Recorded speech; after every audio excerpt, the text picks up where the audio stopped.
Radio.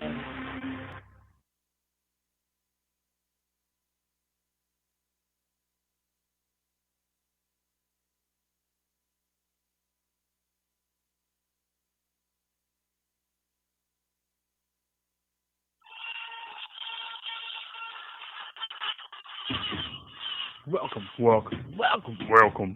to the Cold Hard Truth on Sports. I apologize in advance if I am out of line here. Brace yourselves, boys. We're going in. Am I hallucinating here? Just what in the hell do you think you're doing? I can't believe you! I'm not reading. I'm just looking at the picture. Welcome to the Cold Hard Truth on Sports. Welcome, everyone, here to another great week here of the Cold Hard Truth on Sports. I am your host, Matthew Long. Wonderful week this week. We are back for the new year, and we have national champion. And we'll break down a little bit of the game that we saw last night between LSU and Clemson, as well as talk about what to expect moving forward with the state of college football. I mean, LSU, they have a little bit of a new problem because they're going to have to find a new starting quarterback. And on the other end, Clemson could be in the same boat if Trevor Lawrence doesn't decide to come back for his senior year, which he could. Alabama's Tua Tagovailoa has already decided he is going to the NFL, so there's no waiting around to find that out. So college football is going to look different at the top levels of college football at their very pivotal points next season.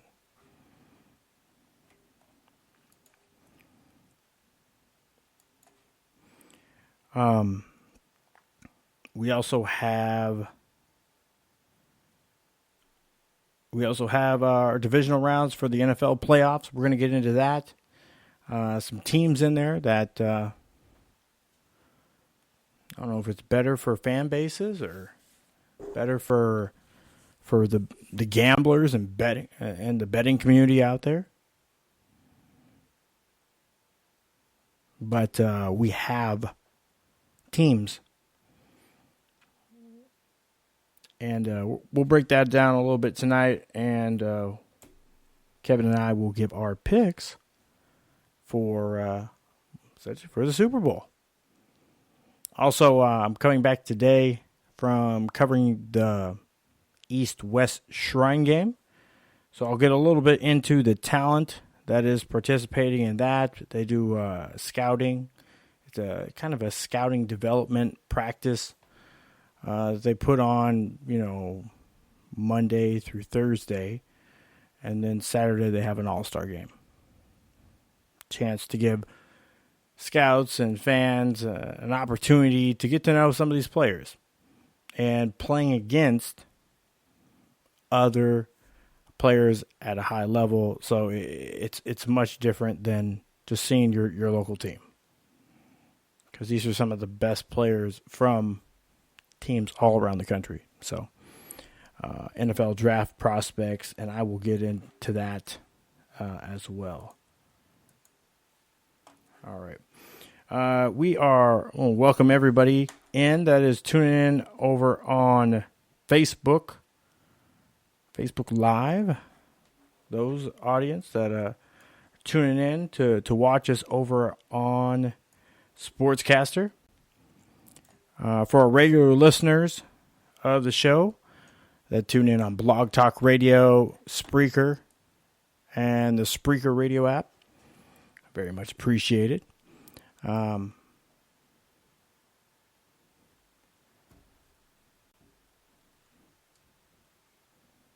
some technical issues here with the phone lines, but Kevin will be with us here very shortly. Like I said, I've been at the. Hold on a second. What's this? I've been at the East-West Shrine game today. A great group of talent that they have there this year, and I look forward each year to coming up. It's been 5 or 6 years I've been covering the East-West Shrine Bowl now. It was Shrine game last year, but I enjoy it, and I will be in Mobile next week for the Senior Bowl for a little bit. I'm still working out which days it'll be next week, so but this time of year I always look forward to. You know, you have an opportunity to see some of the wonderful talent that we have in college football, playing against playing against high quality talent across the board. You know, outside of a couple programs in college football, not many student athletes can say that they play across from the best competition in the sport. So, and these are all NFL prospects, CFL prospects. I guess technically they're XFL prospects too, even though they're in camp right now. But the bigger thing that they're looking at it's an opportunity. So, that's what I like this involvement, giving exposure to it, creating new ways for people to be able to go in and hone their craft and be able to get exposure, and have the opportunity to get seen. Because, you know, outside, like I said, there's a handful of schools that play top-level competition and practice every single week. And we even know a lot of those schools don't even schedule top-level competition on their during the season. So we cannot have faith that they will always be playing against top level competition, and these events let us see that. And again, these we're talking about what we see are some of the top games. Most of us don't watch games from the AAC or the MAC or the Sun Belt, the Conference USA, Mountain West. Definitely not other FCS schools. There's two guys there from North Dakota State. There's a kid from Division III Barry. I didn't know Barry was a school until yesterday. I still don't know where it is because I haven't looked it up. But they do that. They'll bring up a Division II or Division III guy they see are one of the better prospects. Division II or Division III. It's awesome. So most of us don't know who they are, and scouts are no different. So I'll be covering that. I have, if you check over on the Facebook page or on Instagram at the CHT on Sports or at Matt Long Sports, I have some videos up there from today's practice of the West team. They did some group practices and some group, some one-on-ones, and then team kind of situational scrimmaging. So that's over on the CHT on Sports and at Matt Long Sports over on Facebook and Instagram. So go check those out later. But later, though, not right now. Right now, I'm going to welcome in my co-host. He's the author of the P.K. Frazier novel series, as well as our golf editor and one of our top contributor for college sports, and most importantly, my co-host, Mr. Kevin Kest. How are you doing tonight, Kevin? Oh, Happy New Year. Happy New Year, Matthew. Happy New Year.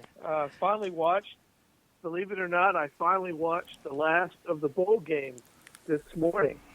I watched the Indiana-Tennessee Gator Bowl. The Gator Bowl. I'm officially done with college football after last night and this morning. So we can move on. I can move on away from college football, which is difficult for me to do. But now it's 6 weeks of college basketball and then all golf. Is that what happens next? And college basketball, of course, with the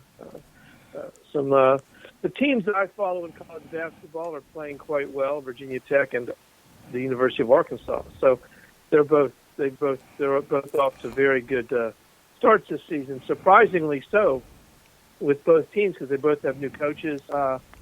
Virginia Tech barely had a team 6 months ago, and with the departure of Buzz Williams to Texas A&M, Mike Young came in from Wofford, took over, and done a spectacular job.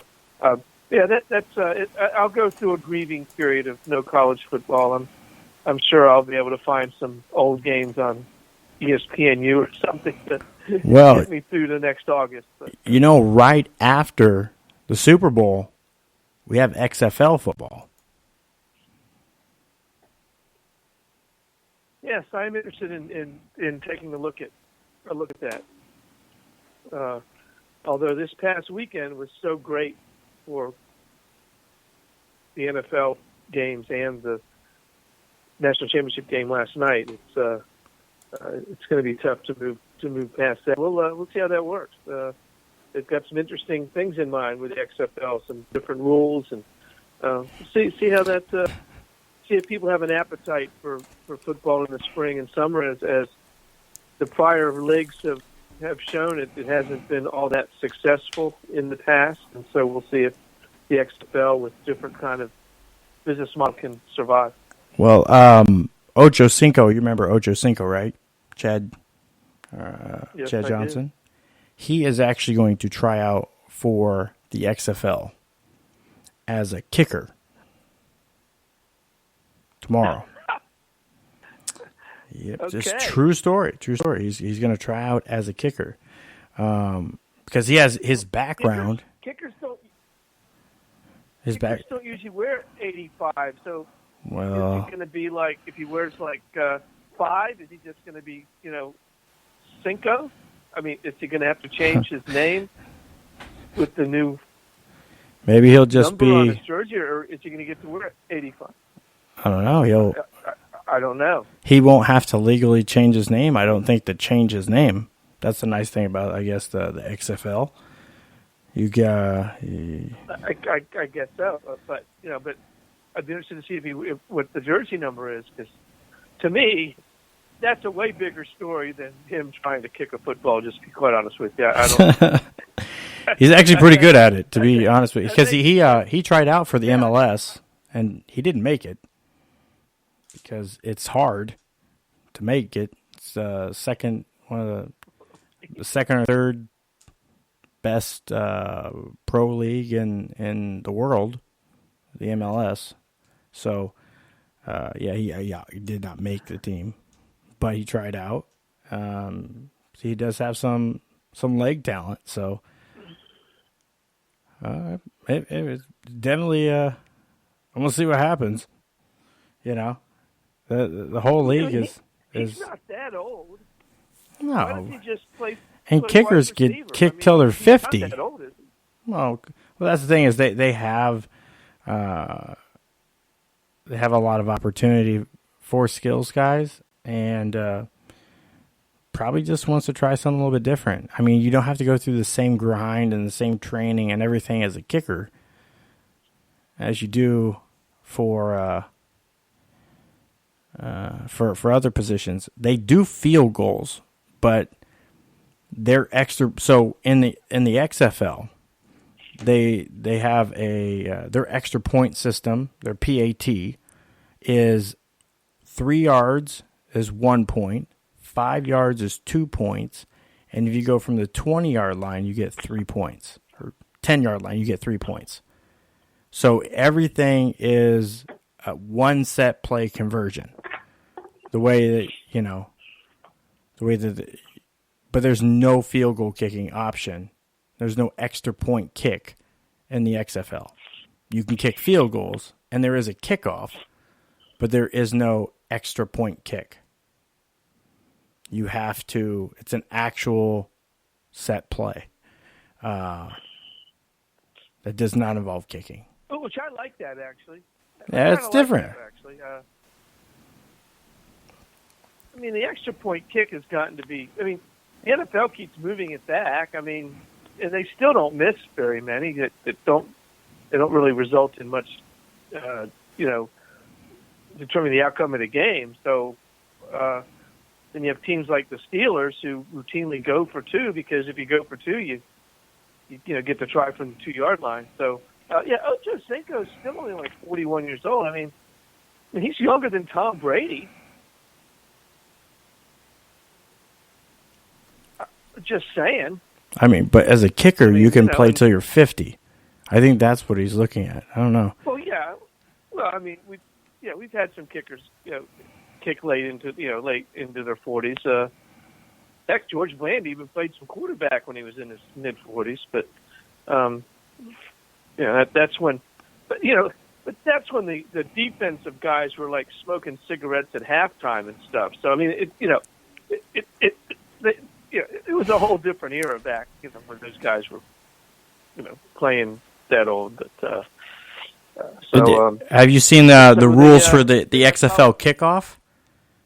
So they line up at the 35 and 30-yard line of the receiving team, and the kicker kicks it from their 30. So it's still from the 30, but there's no running start. Nobody's running down to run into. Everybody's set like you would a play. Almost, like it looks like more like onside kick matchup, but they're 5 yards apart. There's no onside kick. Everything is kicked deep. There's no running start. Everybody's set right there within 5 yards to match up with each other. Oh. And frankly, I mean, I don't know why they're still doing the kickoff. I mean, it is the most dangerous.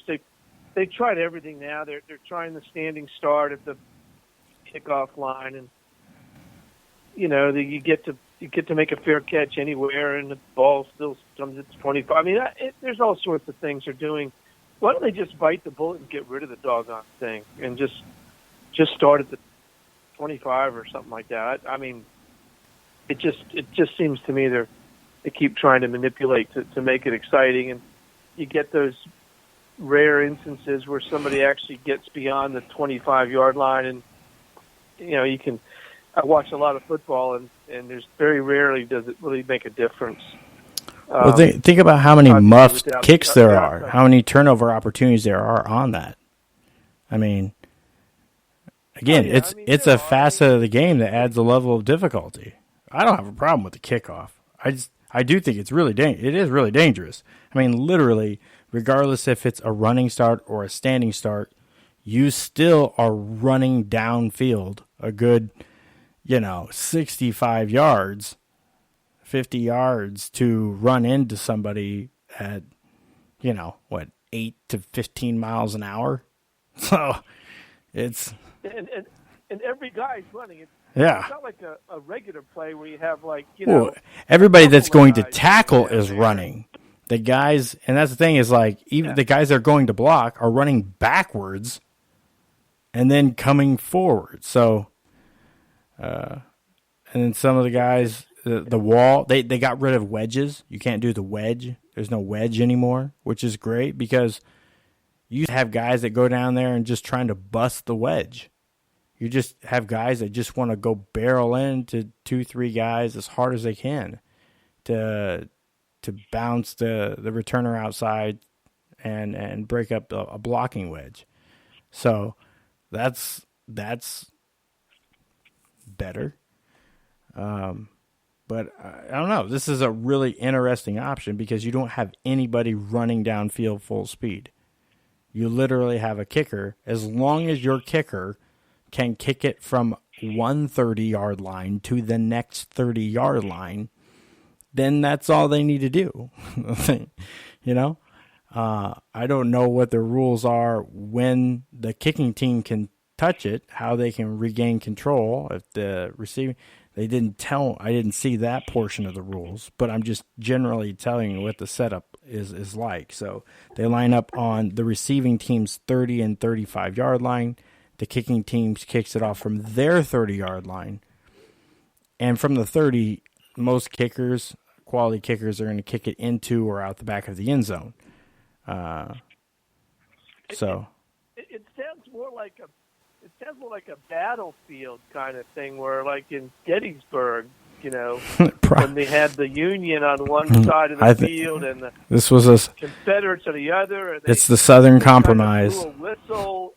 We got a name for it. Blew a whistle, and then the guys charged at each other and met the 50-yard line, and that's what. You sound like you've been to your fair share of reenactments. Yeah. I mean, they should just dress them up in Confederate. I mean, in Civil War outfits, and it'll look more like a battlefield. I think that would be really cool. Maybe. Hey, it is the XFL. They do anything they want. Maybe like put like a river in the middle of the field, like a little gully with water in it, and they have to jump over that, or anything like that to just add a gully excitement to the game. I mean, if you're going to make some radical kind of changes and do crazy stuff with the game, come on, let's get really creative. Like you could put a sand trap in the middle of the field, and so that it's like golf meets that football. They have to navigate around this pit of sand, and I just think like a 10-yard midfield is 10 yards of sand. Yeah, you get would be great. I mean, some receiver running downfield, he forgets it's there. He just falls face plants. The ball goes over. I think it would be outstanding. I really do. As you can tell, I'm not taking spring football very seriously. I mean, they're really trying to do a bunch of stuff because they know. And they're back in spring training in like 6 weeks. You know that? It's all about game. It's trying to. It's like highlight. They're trying to put a product on the field that people can bet on. It's all about the gambling, and so it's like highlight. You live in Florida. Highlight is the most manufactured. It's just guys with these big giant sticks instead of horses. I mean, they just go up on this stage and whack this ball around, and you now place bets on it. You might as well just have a gigantic roulette wheel up on the stage and let people bet on it. I mean, that's what highlight is. It's like, I mean, I went to it. It was like, what? They have the guys, the ratings, and they're supposed to be better, but you don't know if they're really good or not, and you don't know what's going to happen. They just run around this stage and whack this ball with these big sticks. I mean, it's great to bet on. It's fun, but following the game is rather difficult. So I think the XFL is kind of, in my mind anyway, in that same boat of, it's all about the gambling and the handle and the having something to bet on. So as you can tell, I'm not particularly enamored with the idea, but we'll see. Maybe I'll get sucked in. Maybe it'll be like a rain delay on a Sunday afternoon of a golf tournament, and I switch on an XFL game and I get hooked. But I still like the sand trap idea. I think I think it would be awesome to put some nice hazards on the field that guys have to maneuver around. And it's just too easy now. Field hazards. The receivers run wild.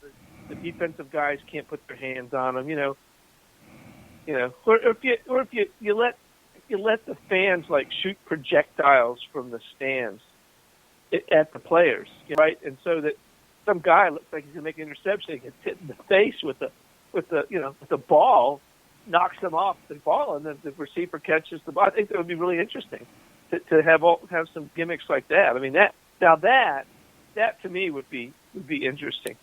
Just have you talk about fan participation, right? You talk about the 12th man.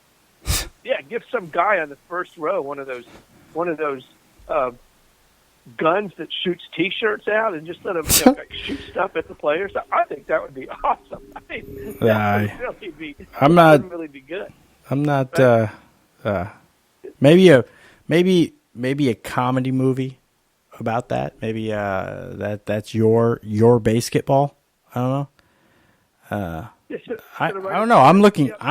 I'm legitimately looking forward to the XFL because, again, I mean, I enjoy the Shrine Game and these All-Star games and the scouting portion. I'm reared up for football, a different side of football, the off season. So I know you don't cover that part as much, and you're not that enthused with it. But again, the XFL is another opportunity.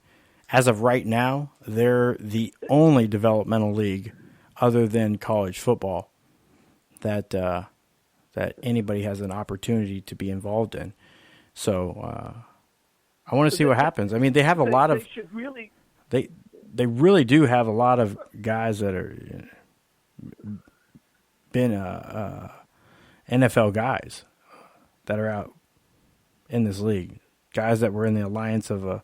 Oh yeah, there's a bunch of them around. I mean, yeah. I think they should call it the Divorce Football League. Because just think now, Quentin Patton. Most women, he signed. Quentin Patton. Most wives are like, when they get to February, they know that football is over, and they can, get, the husband gets stuff done around the house. I know this is a very sexist comment, but it's basically, at least in the South, fairly true, Northeast as well. And so, people can get things done. I mean, but now if you introduce football in the spring and summer, now it's like, what's going to happen now? I don't think it's good for the country. I think it's bad for productivity. I think that we need a break from football, and I think it's un-American, and so that's where we go. I'm gonna take a real big stand on this and say that it's un-American. No one's going to get anything done, and it's going to be like we're going to turn into Europe, because Europe has year-round soccer, and no one ever gets anything done. They take 6-week vacations, and I think that's what's going to happen to the United States with year-round football. And I'm going to take a stand right now. I'm against it, and we'll see what happens. That was all tongue-in-cheek, of course, except the divorce part. I do not think that's tongue. I think that will happen. I think you're going to see divorce rates go up. I do think with year-round football. Yeah, year-round football. It's just not good. I mean, it's good for advertisers, and it's good for gambling people, and it's good for casinos, and it's really good for people who have nothing better in their lives to do, and so it'll give them something to do instead of doing nothing. And so I think that's all good. And so we shall see. Sorry, but I'm trying to actually be serious tonight. It's difficult because I'm in mourning because college football is over, and so it's a difficult night for me, especially after the first 3 quarters of that game last night, which was such a good game. It sounds like, I don't know, it was like Tomorrowland. Your Tomorrowland took a weird twist. It was like To Sorrowland, Oh yeah, absolutely. I think that you could call it the denial football league, like people that are denial that football is over for the season, and so they just are hanging on like, oh, look, there's football. But it technically would not be over. On a field. It would not be over, and there's still 20. Then towards summer, you have Canadian football as well. Well, Canadian football is more like a track meet with the ball involved. Yeah, it's very confusing to me, the Canadian thing, because lots of motion. They're all moving at the same time. Lots of motion. It's only 3 downs, and the field is the field's enormous. It is enormous. The soccer field, so they were like, why? I don't want to repaint the lines for the soccer field. Let's just use the soccer field. Exactly. Exactly. Move the goalpost? So let's put a No, football just team on extend the field. Yeah. Just extend the field more. Yeah, exactly. So what about the post being a hazard? Be careful. I don't know. Don't run into it. Yeah. Like, you literally can throw over the goal, like old school football before they move the post to the back of the end zone. It's right there. It's like only a couple yards in. You could throw over the goalpost and still get a touchdown. Yeah, the end zone is like 25 yards. Yeah, I guess it's probably in meters, but anyway, maybe it's like I don't know. It's like I think they still use yards. I don't know. I don't think it's meters. Pretty sure it's still yards. I don't know. The whole metric thing. It's now the field goal might be height in meters, because that's height. Well, the field's longer and the end zones are enormous, but I think that's because land's just cheaper in Canada, so they can devote more space to the field. They don't have to worry about all the economic problems with devoting too much space to the football field, because land's pretty cheap. I mean, it's in Canadian dollars, and so it's even less. It doesn't really matter because Canadian dollars don't work very much. So it's they have a lot of advantages with the land up there. So and I this is all tongue in cheek.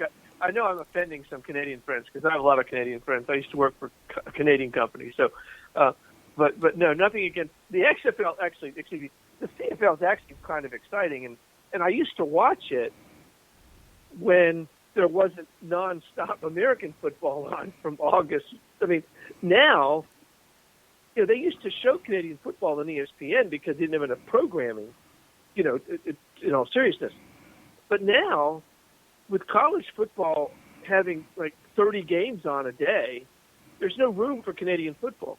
There just isn't any room for it, so we don't get to see it. The whole offseason you can watch. They just play reruns of this last season or classic games. Like, it's nonstop. So the NFL has their kind of their lull in February because they have the Super Bowl, and then they take time off. Because when you come into March, you have the combine, the beginning of the new league year, free agency, and then you have the draft in April.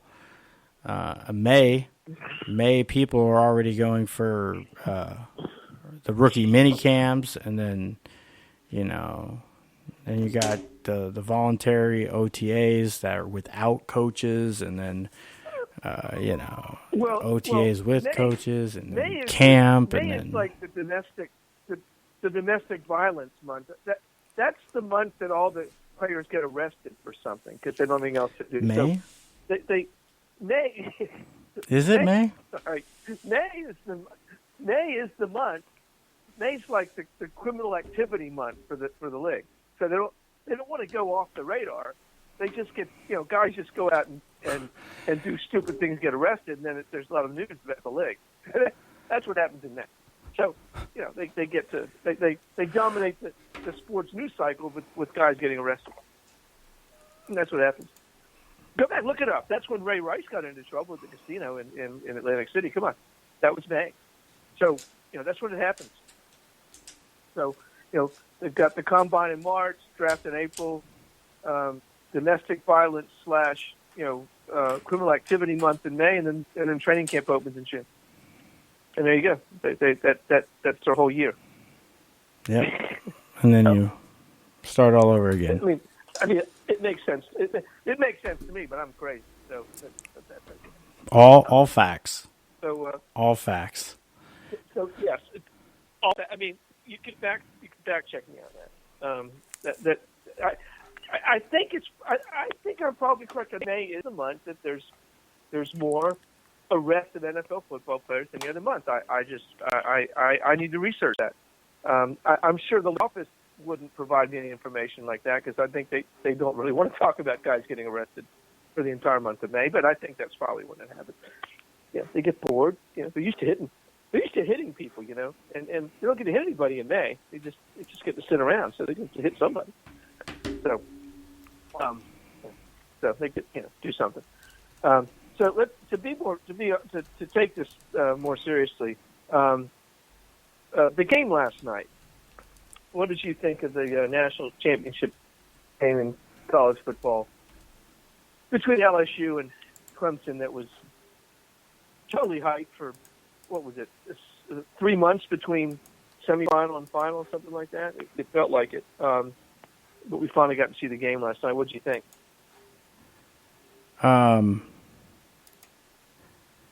So last night, the college football playoff national championship game.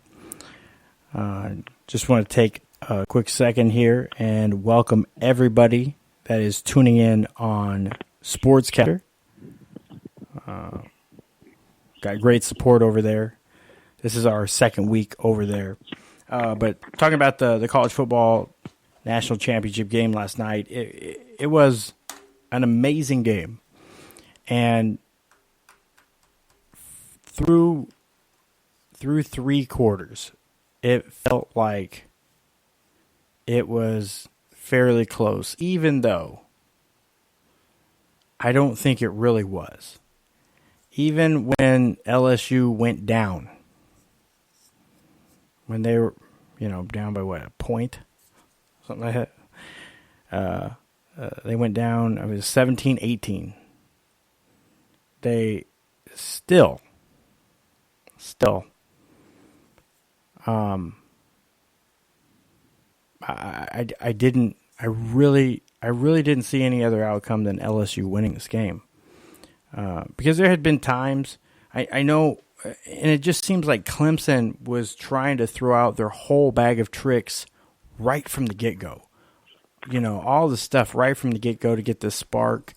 Offensively, it really wasn't working. Defensively, they were in a 3-1-7, which is a really different kind of exotic look. You have 3 down rushers, 1 linebacker, and then you have, 7 defensive backs.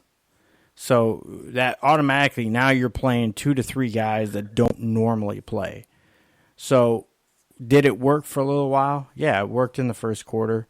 LSU didn't score till mid end of the first quarter, and then Clemson came right back.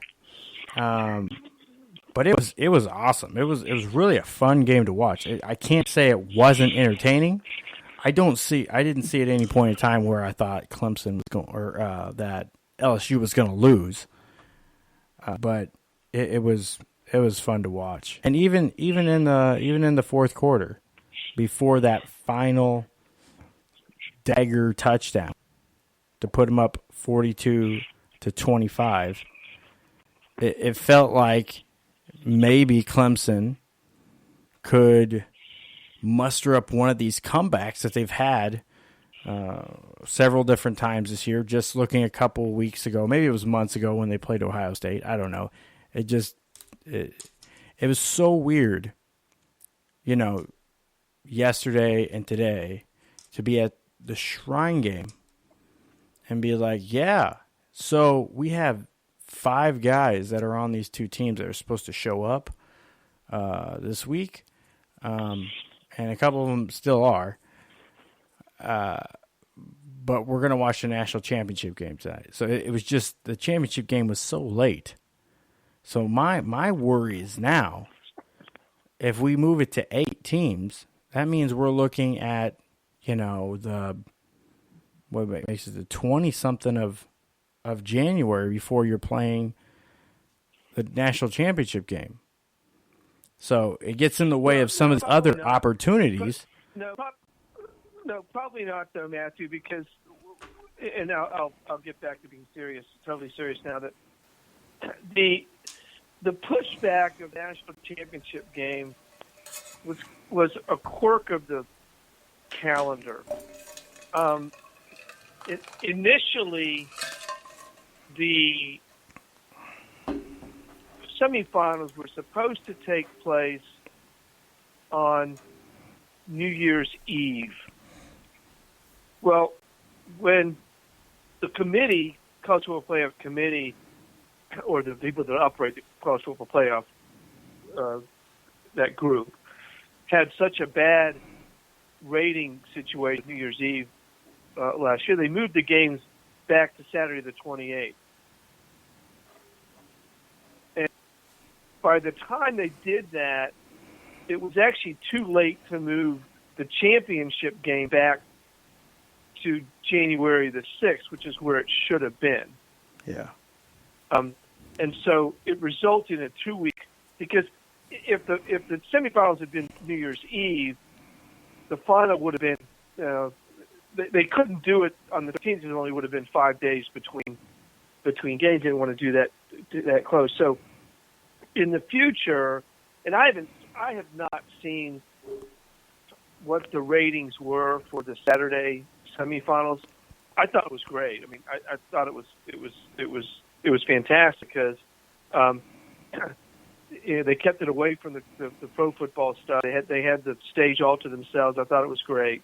It was a great afternoon and evening of football, and so so if they go to 8 teams, really not going to mess with the schedule. I think if they go to 8 teams, what I understand is they're going to try to find a way to do away with these conference championship games, which for the most part are just another money grab. But if you have the quarterfinals of the national of the playoffs, I think that will offset some of that. But you've got the SC championship, which has been around for almost 30 years now.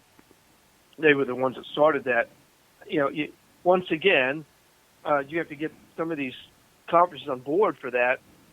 Yeah. They got them on board. The big holdup initially for the playoff was were the Pac-12 and Big Ten wanted to preserve the Rose Bowl. And so they worked around that. They found a way to make that work. And because if you remember, during the BCS era, there were a few times when the 2 best teams weren't playing for the national championship because the Big Ten and Pac-12 didn't get on board till later on. They preserved the Rose Bowl. So, there was some for that. So we'll see. I don't think we'll go this late again. I hope they don't go this late again because it interferes with other things. I think it takes away a little bit from the game. I mean, the teams and getting back to the game. I agree with you. I was sitting there in the third quarter thinking, wow. And actually, I was talking to my wife. We were watching it, and we were just like, wow, this is a really good game. I mean, this is what we wanted tonight. I cooked chicken wings and shrimp, and we had a big thing on the big games, and same with the Super Bowl. So, the game is compelling and good. It's really fun, right? Because, usually you have something going in. You either ordered in, or you're having a party or something like that, and it was really cool. I thought that the officiating was spotty at best. I thought the Pac-12 crew was in over their head. They don't see football like that in the Pac-12. That was part of the problem coming into the game. They had criticism about the Pac-12 officiating throughout the year, and the fact that they were officiating the game coming in.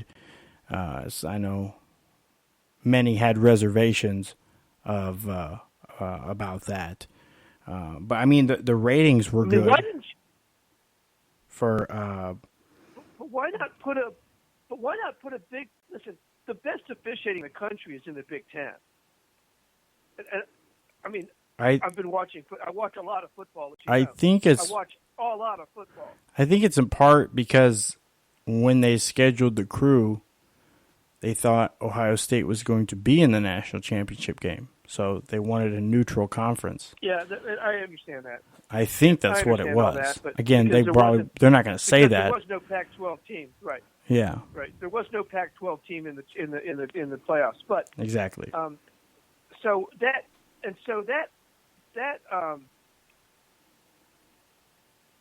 targeting call against the Clemson defender in the third quarter that resulted in his ejection was ridiculously bad. That marked the whole game. and that wasn't even called on the field. That was replay guys calling that play. There was no flag on the play. That was not targeting. I'm sorry. I disagree wholeheartedly with the rule buffoon that was in the booth. That may have been a letter of the rule, but that was not the intent of the rule. That hit is not what we're trying to legislate out of the game. That was a clean hit. His helmet was up. He hit him in the shoulder. Sure, he nicked his helmet, but that was a good football hit. The guy wasn't. There was no way the guy was going to get injured on that play. Yet. And here's my beef.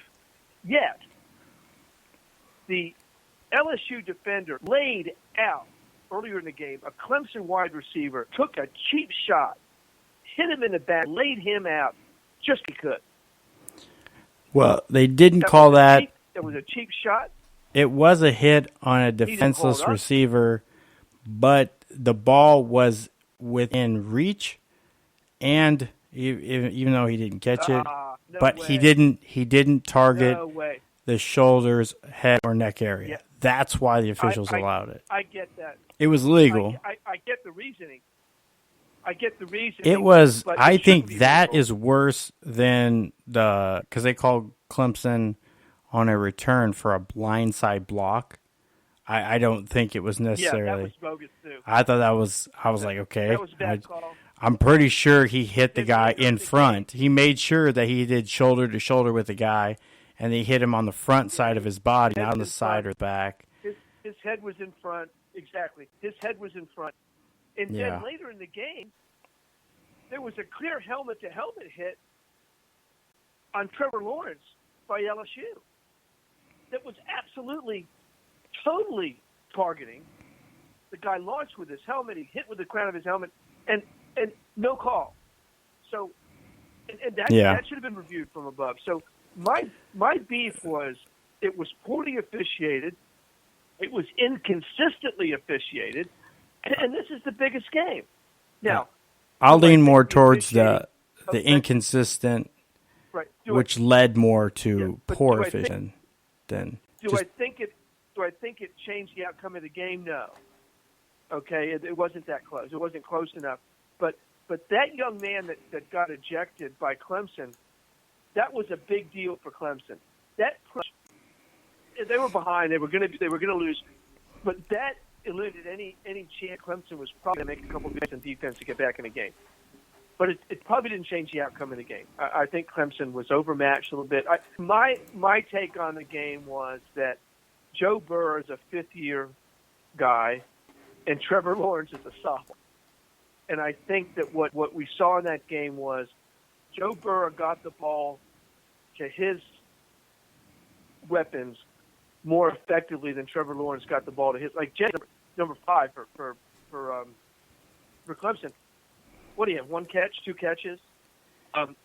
They took that away, and ATN didn't run very well. So I think the difference in the game was Clemson couldn't do what they wanted to do on offense, and LSU got to do what they wanted to do on offense. And I think that was a reflection of number one, the play calling by LSU, but also the talent, but also the I mean, there were at least 4 plays that Joe Burrow wriggled out of the sack and turned it into positive. Oh, yeah. At least 4. Well, that's the thing is, like, even if you go back to the play where the Clemson linebacker hit him, and essentially at that point in time, he's knocked out of the game. He's hurt. Again, they're on defense at this point. He came back out, but had it been another down, I don't necessarily know he would have stepped right in. They might have brought somebody else in to give him a few minutes to gather himself. But even on that, it's crazy. He got rid of the ball so quick. That hit, that blitz came on the blind side. He was moving away. He felt it coming, and he got rid of the ball. And it's crazy because Moss, the way that he ran that route, he ran it like he was going to the corner, and he saw that his defender was biting on that, because a lot of times what defensive back coach will teach you is all right, if you know the route, stop covering the defender and just run the route. You hear it a lot. Like I was hearing it all day the last 2 days and yapping at the guys at the Shrine game. But defensive back coach is what they teach you.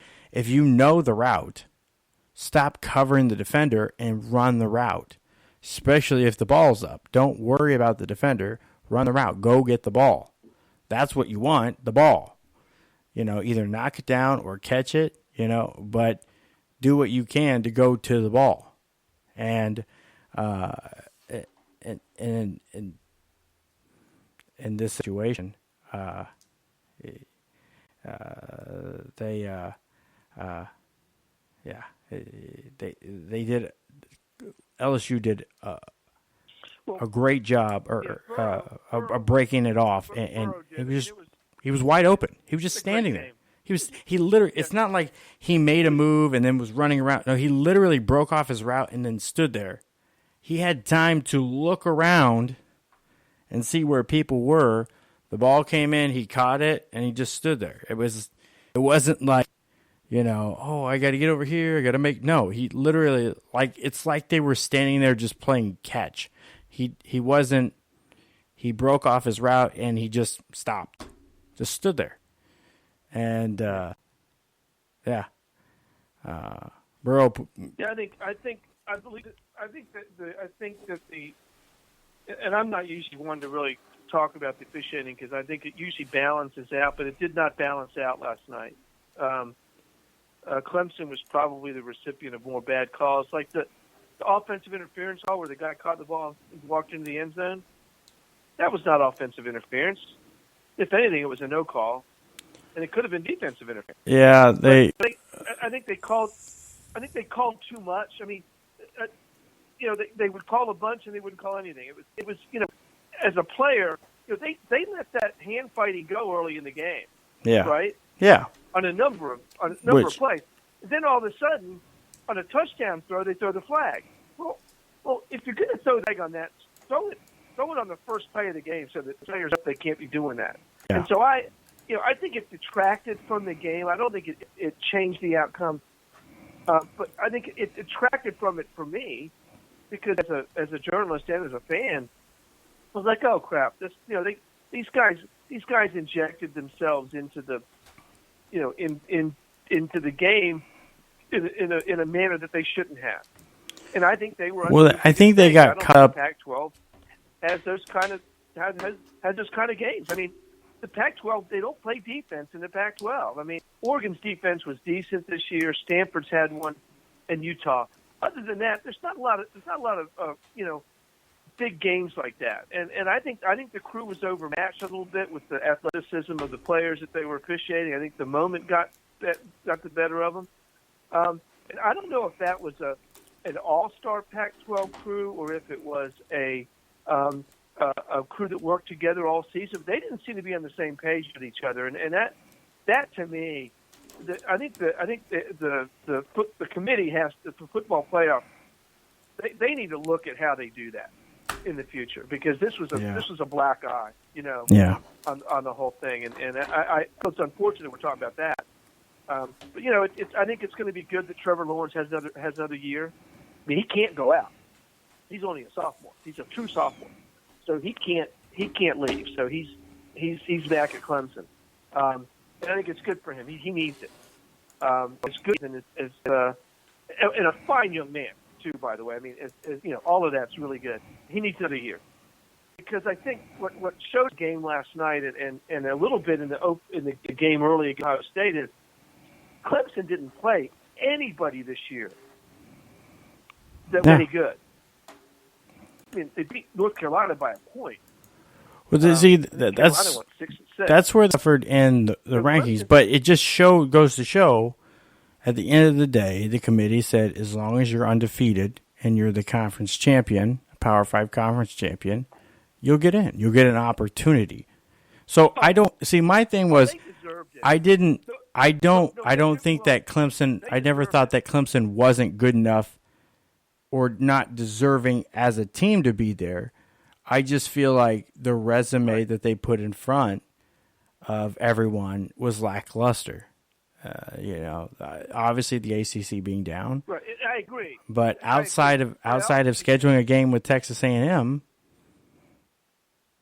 But the thing is, if Miami's up to par, if Florida State's up to par, if VT is they're up to par, we're not having this conversation. So but is it? And then you're saying, okay, well, good. They scheduled an SEC West team. They scheduled Jimbo Fisher and Texas A&M. I mean, it's not like they went and looked for. They went, searching around for, Vandy. That's good. That's a Power 5 team by default. Let's go with Northwestern. South Carolina's IQU. South Carolina's on their schedule, right? Yeah. But my point was not about any of that. My point was that Clemson on a week-to-week basis this season didn't meet the caliber of athlete that they saw with Ohio State and LSU. They just didn't. They didn't play Virginia Tech, who could have given them a pretty good game later in the season. So they didn't even play, Tech in their second in the coach. They drilled Virginia in the conference championship game. So they just because of the weakness of the ACC this year. I think that's going to change for next year. I think this was a big anomaly in terms of how weak the conference was. But my point being that when Clemson got in the situation, Trevor Lawrence, he didn't see a secondary like that at all. I mean, LSU they're a really good football team. They're the most complete. They're one of the most complete football teams I've seen in the last 20 some years. We talked a few weeks ago about that Nebraska teams. There's Nebraska teams in the 90s that were so incredible. Both sides of the ball, the back-to-back national championship teams. Man, well, this LSU team is like that. It's a little different here. There's more scoring, so it's harder to judge a defense these days because there's so many possessions, right? Especially with a team like LSU that scores so quickly. So they're in 8 to 21 games and 31 to 7 games, right? You get my point, kind of, and so it's harder to judge. But boy, this was one good football team. But they were playing a really good football team. I mean, I think Trevor Lawrence had a bad night. I think that's part of it. That LSU made him have a bad night, but he wasn't sharp. He was rushing a little bit, and he was, I think he succumbed to the moment a little bit that he didn't do last year. LSU did some things of their team that Alabama did not do last year, and so had to make some more reads, and his footwork wasn't great. And do I still think he's going to be the number one pick next year? Yeah. It wasn't he didn't have a game to beat a really good football team like LSU. So I enjoyed it. I enjoyed the whole season. I'm glad LSU won. I like Ed Orgeron a lot. I think he should have. I mean, if you're a USC, what are you saying? Because they had. Well, that's the thing is so. Right. It's a lot of aspects. I mean, there's like I said, a lot of people. If you're an SC fan, you're rooting for O. Same way as a lot of people. I know a lot of Nebraska fans were rooting for LSU because of Joe Burrow's roots, and and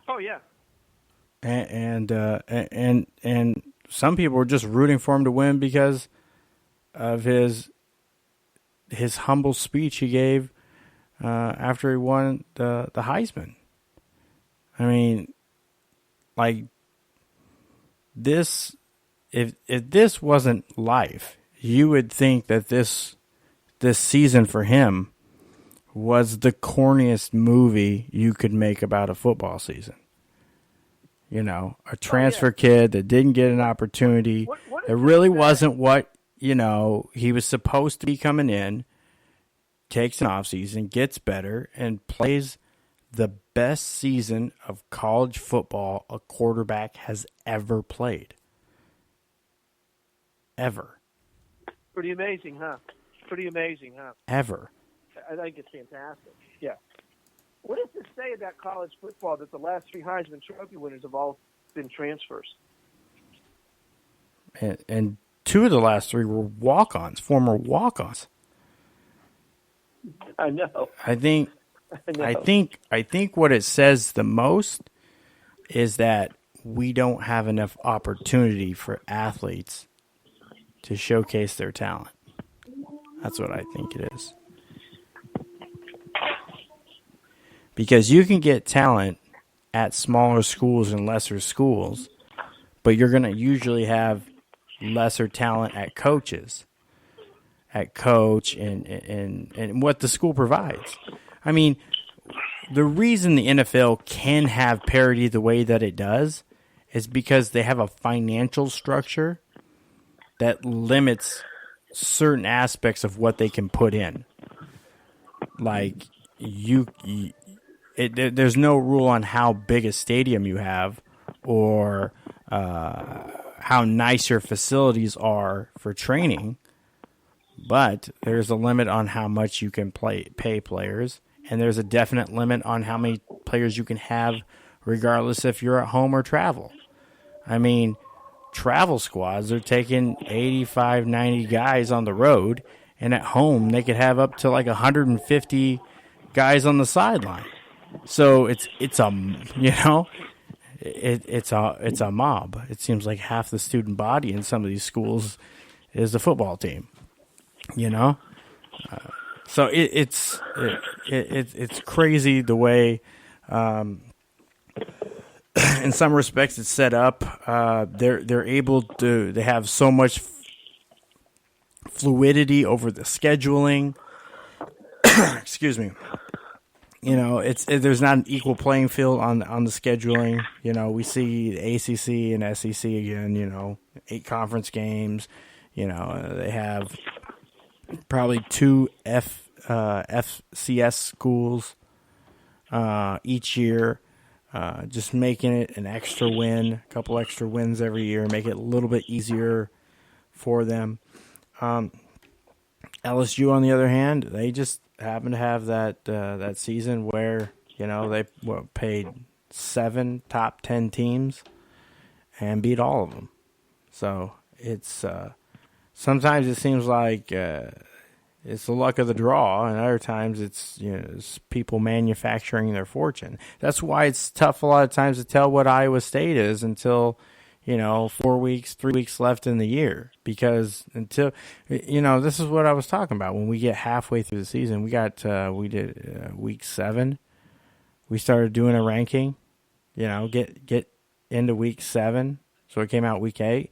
And, you know, week 8 of a 14-week season, you're at week 8. You're over halfway through, and it's still difficult to say, like, who have they played? When you're halfway through your schedule, and it's tough to tell who you've played. That's to really have a healthy barometer for even the committee, right? Yeah, exactly. Yeah, like this year, the committee. Right, because Clemson, nobody knew what Clemson was because, I mean, they were defending national champs, they had a lot of the team back, but frankly, it was difficult because you knew they weren't playing up to their potential, but you didn't know because they hadn't played anybody that really, you know, tested them, and so it was interesting this year. And I think the first poll, I think I had Clemson outside the top 4. I definitely did. I think I did. Because they just had, and it wasn't because I thought they were the 5th or 6th best team. Okay, it was because they hadn't shown me anything, and Oklahoma and Ohio State and some of these other teams that were just killing people, right? Yes, because when you're doing a ranking, what you're yes, it's an opinion. It is, but you're basing it on something. Our Week 8 poll, our college football, the CHT on college football Week 8 top 10 was LSU, Ohio State, Oklahoma, Alabama, Clemson was 5. Wisconsin, Penn State, Notre Dame, Oregon, Georgia. And I think I had Clemson 6. I think I had Wisconsin in my poll. I think I had Wisconsin ahead of Clemson because Wisconsin, you did. if you remember, Yeah, you did. at that point in the season, had just drilled everybody. Yep. Right? Everybody until Illinois. Everybody. And then they it's a weird thing. Yeah. And then they lose to Minnesota.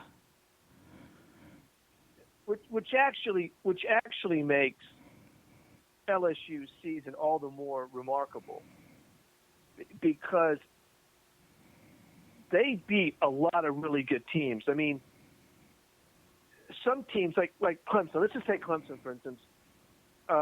Had Mac Brown at the head coach in North Carolina gone for the extra point and put that game into overtime, who knows what would have happened in that game, right? But they missed a 2-point conversion and Clemson won it in regulation. But LSU didn't have a down game. Joe Burrow didn't have a down game. They couldn't because their schedule. They couldn't afford to have a down game, right? Because, I mean, they were playing really good teams the whole season. And so I feel like that's what made their season more remarkable. And that's why I would put that. I would put them, and now I can only go back. I can only go back about 55 years, okay, in my memory, which is it's a long time. I'm sure people are saying, "Oh my God, this guy's old," but and I would have put that LSU season. That's what a lot of people are saying. I have to put it in the top. I have to put it in the top 5 of seasons. You know, there was an Oklahoma team that's devastating. There was a Nebraska team that we talked about earlier was unbelievable. There was a Miami team in there whose defense was just ridiculously good in the late '80s. Yeah, that's right. And so that's where I put LSU. That's where I put them. You know, in terms of in that category of season this year, of how good that was. And yeah, you got to put Clemson's in there last year, but the trouble with Clemson even last year was they still didn't. ACC was weak last year too, so it wasn't great. So do you? But yeah, I'd have to put obviously team up there. Obviously, Ohio State loses to Clemson. Do you think this outcome changes much if it's Ohio State LSU?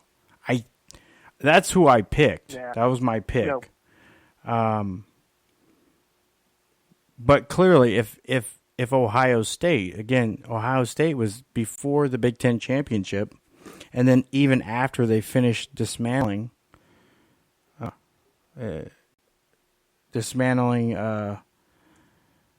Wisconsin, and then coming in and just,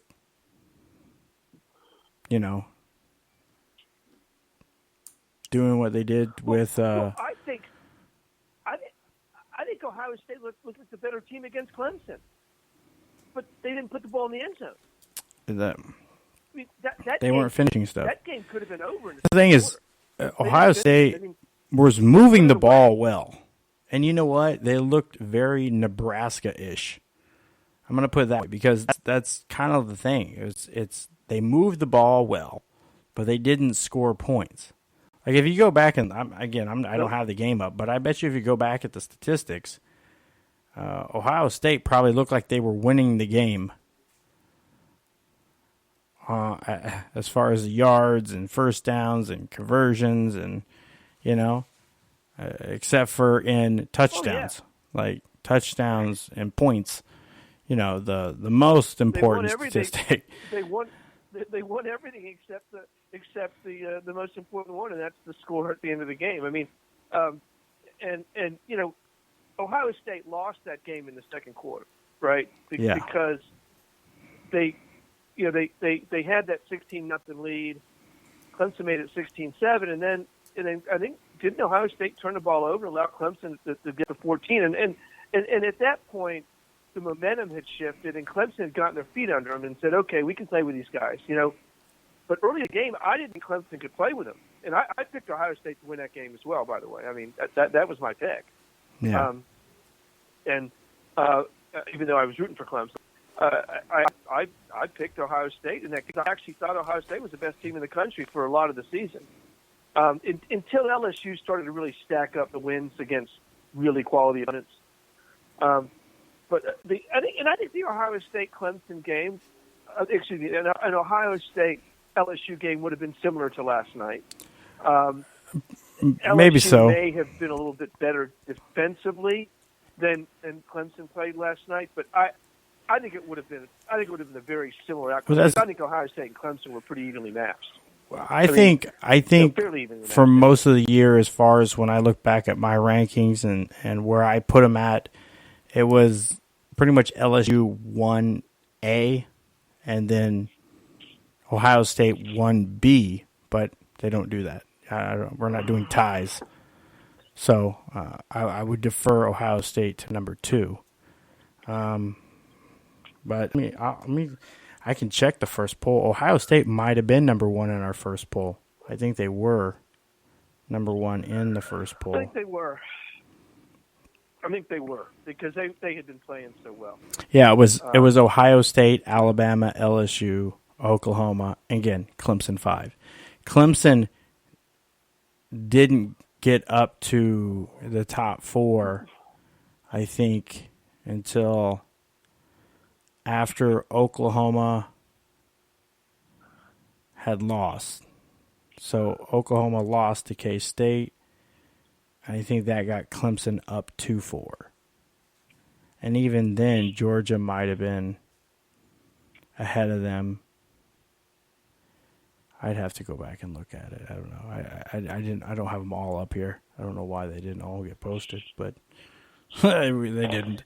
Yeah, and it was a great season too. I mean, you look at all the storylines, right? Because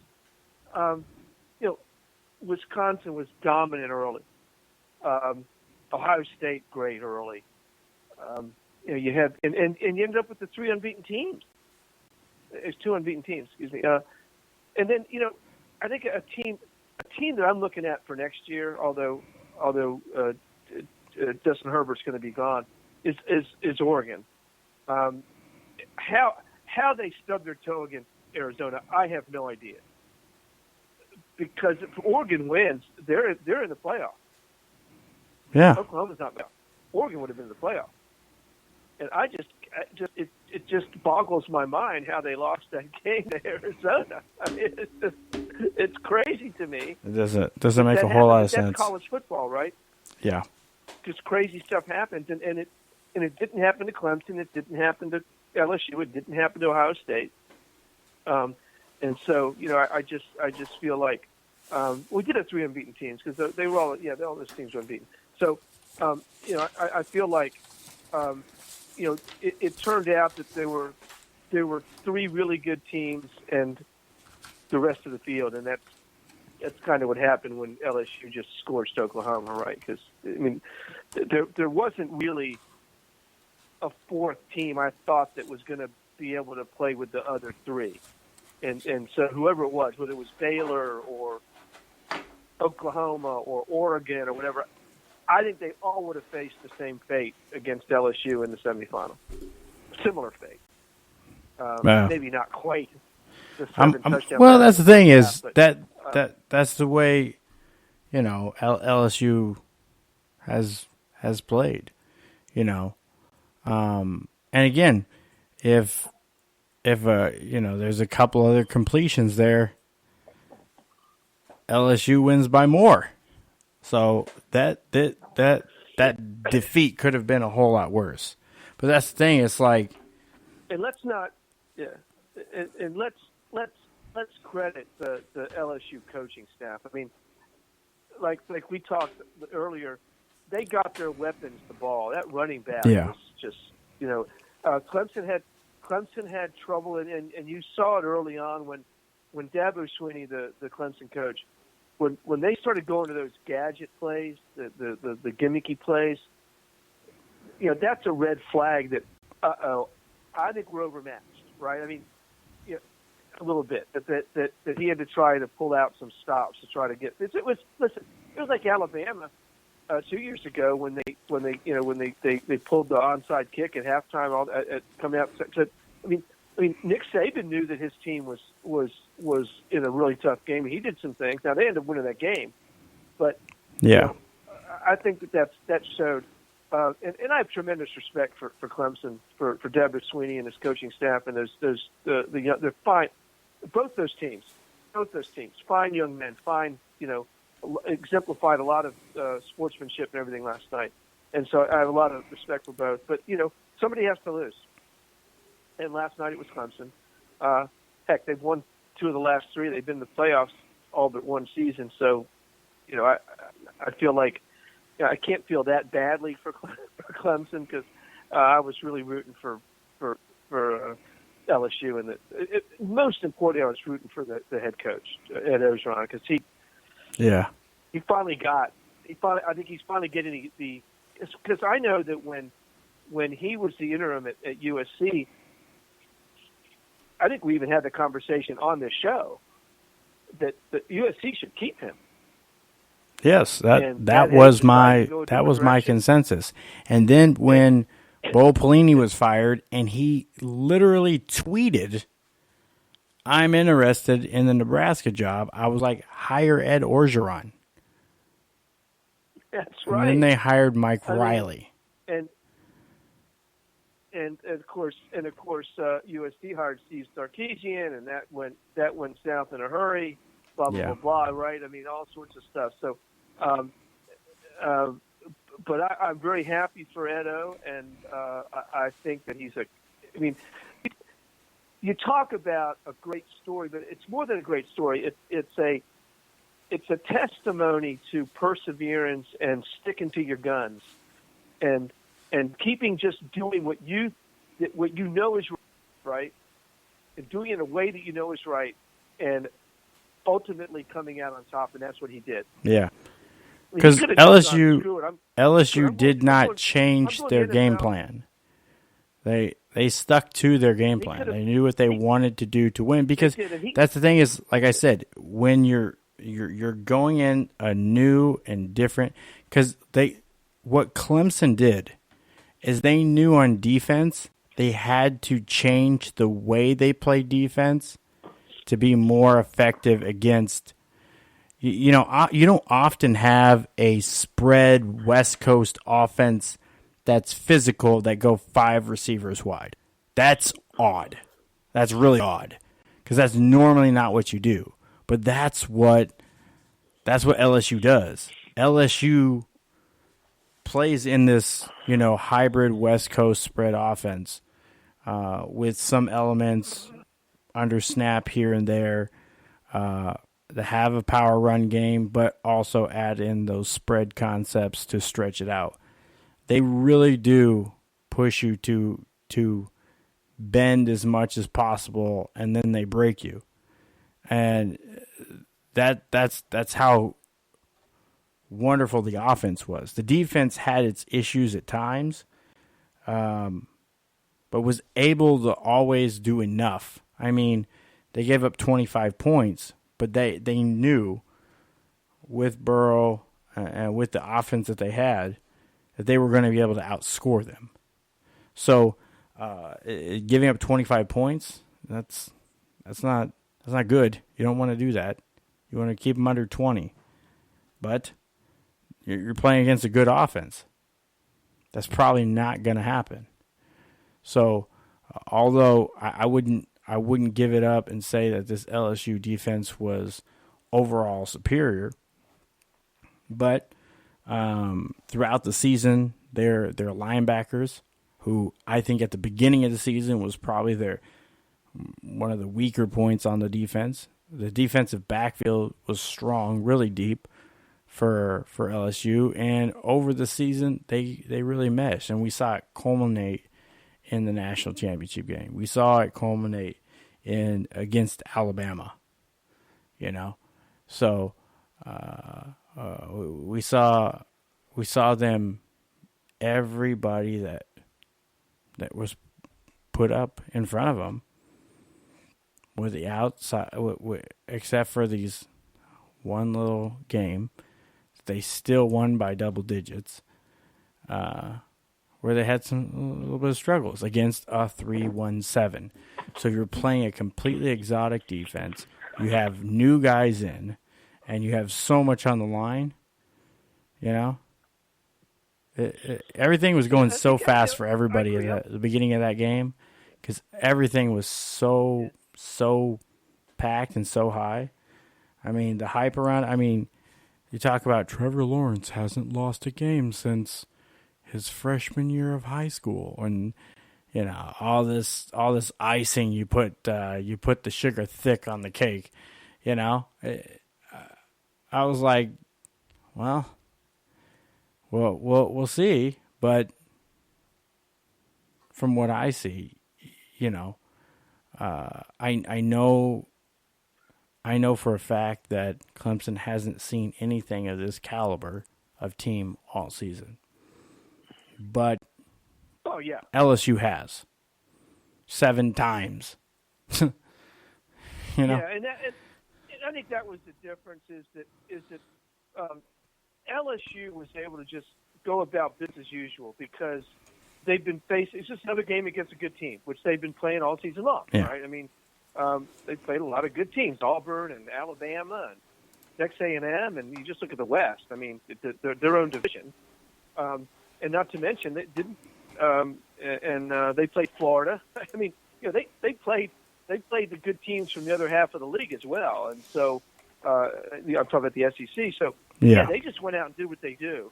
And Clemson, because they hadn't faced that all season, you could see it in Trevor Lawrence. It looked like they kind of had to force things a little bit, right? Whereas LSU was just able to go out and do what they do. And that was just a normal LSU game, 43-25 against a top 10 opponent. They've been doing it all season. And so I think that helped. And I think that, listen, I got to go to the coaching. Actually, both teams will coach well. I mean, Dabo knew, I think, coming in that he was at a disadvantage a little bit. And well, I think we'll really find out. It was easier. Well, it was easier for LSU to stop Clemson because Clemson didn't have as many weapons as LSU did. And so I don't necessarily agree with that. I don't think that they're as well known. Maybe they're. I would say, yeah, okay. I'll give LSU that they're more talented. I'll give them that. But I wouldn't say it's remarkably different. I don't think it was. Yes, some of their marquee guys, some of the main guys that they had on offense and defense were hurt. And losing what's this? Solsky, the linebacker, that ends up going out for targeting. You can't. Obviously, he was having an impact on the game. He was. Did that make it? Did that make it easier for LSU to win? I think so. I think LSU had a distinct advantage without him in there. Just from the simple fact that he had been hitting people hard all game, and Joe Burrow had to know where he was. And I don't think Joe was backing down from it.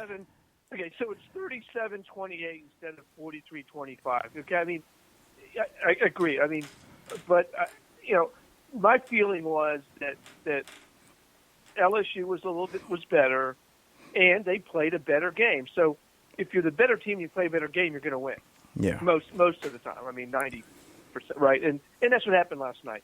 They were the better team, and they played a better game. There's been times in the playoffs when the team didn't play a really good game. I mean, think of that 2 years ago, Oklahoma in the second half, and they just totally fell apart. I mean, they lost.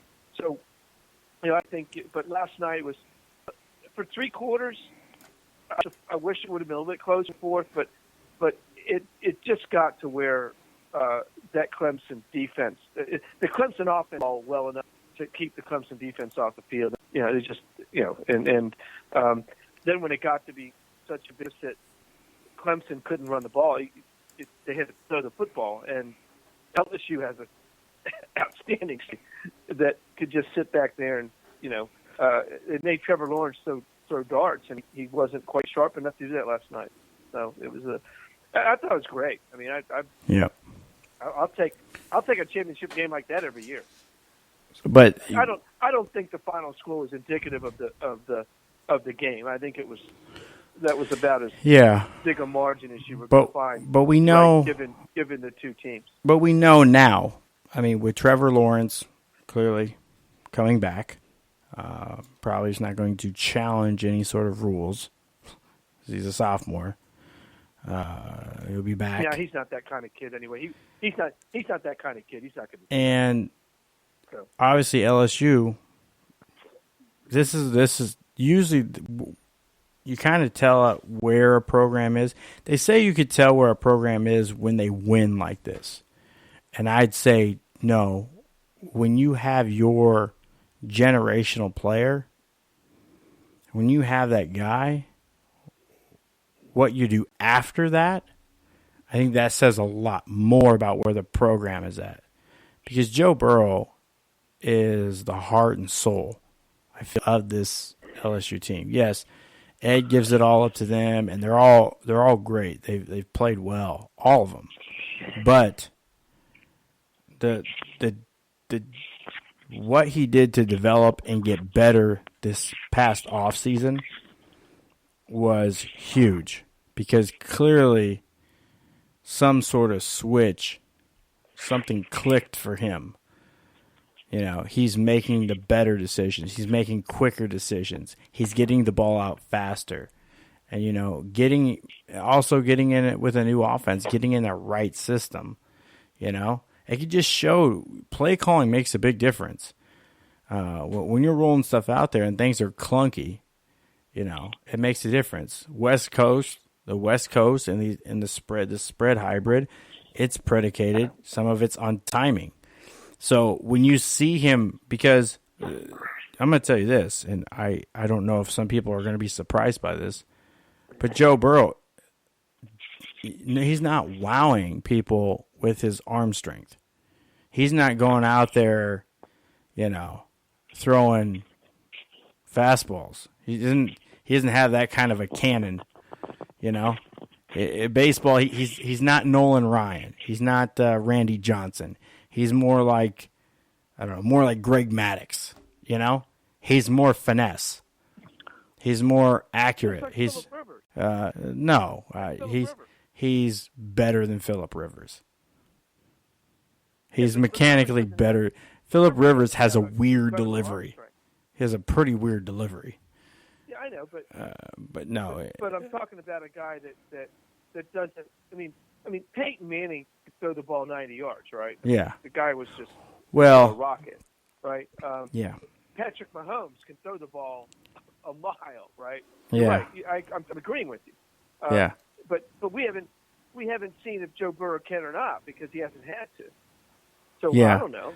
Well, that's the thing. It's like when he threw that 60-yard pass to the back of the end zone, he didn't have to put everything into it. So clearly he has the arm strength to make all the throws he needs to, but he knew where he needed the ball to be, and he threw it and relied on his guy to get to the ball. See, that's the difference between West Coast offense and the timing versus when you see a lot of the bubble screen concepts or other schemes where again it's not necessarily relying on that. You run a lot of patterns, and then you're just going through your progressions. It's throwing somebody open versus throwing to somebody that's open. It is a big difference. And it takes a unique talent to do that. Not everybody can do it, because you have to be accurate. and you're throwing to where nobody is. That's a big concept for a lot of people. You know, if you're throwing to where nobody is, you're relying on somebody to go where it's going. Yeah, let's take the San Francisco 49ers offense, for example. Which one? Jimmy Garoppolo. No, today's 49ers offense. Okay. Today, I'm talking about right now. Today. Yeah. The San Francisco 49ers, right now. Yeah.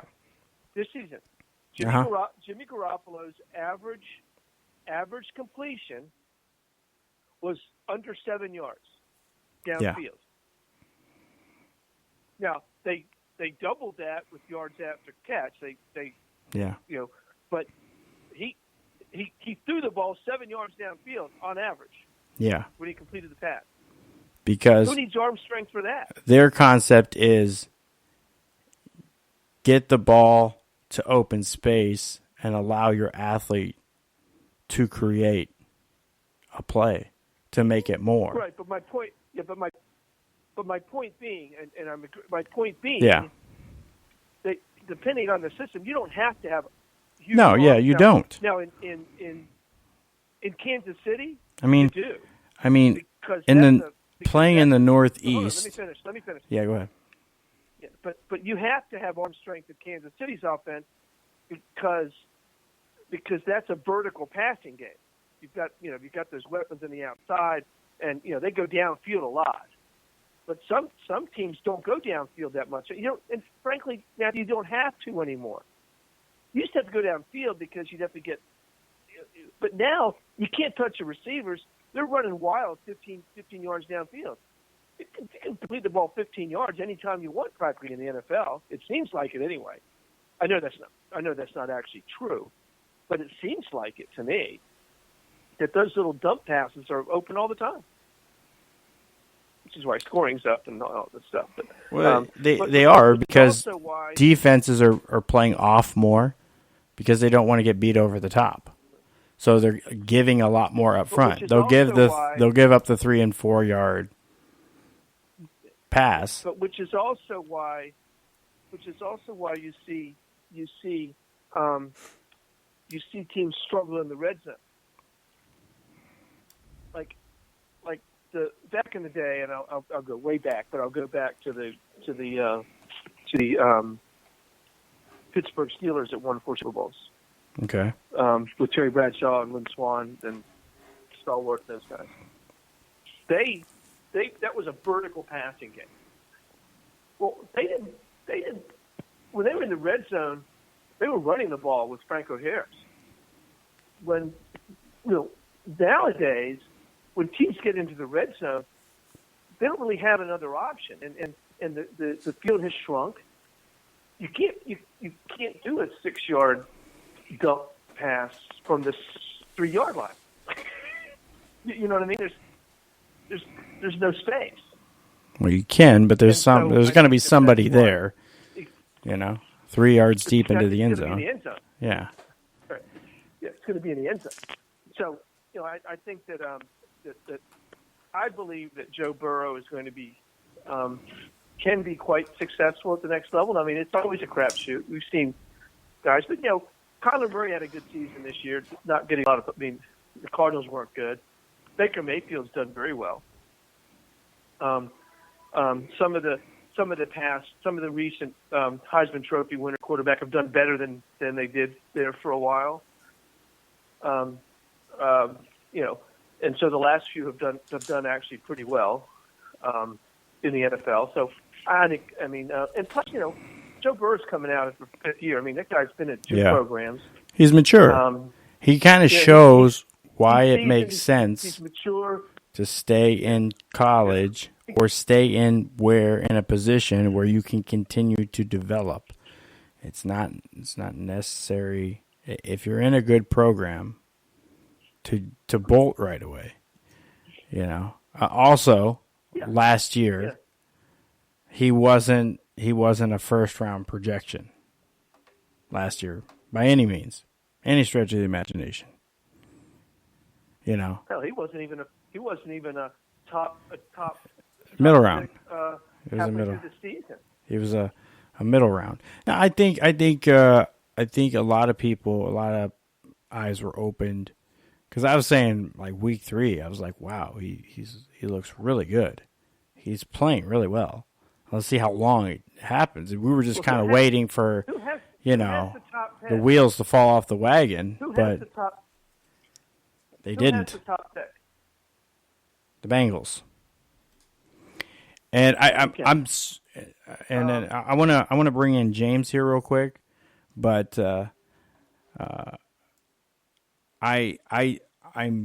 certain that the Bengals will pick him because they're a spread West Coast offense type of team.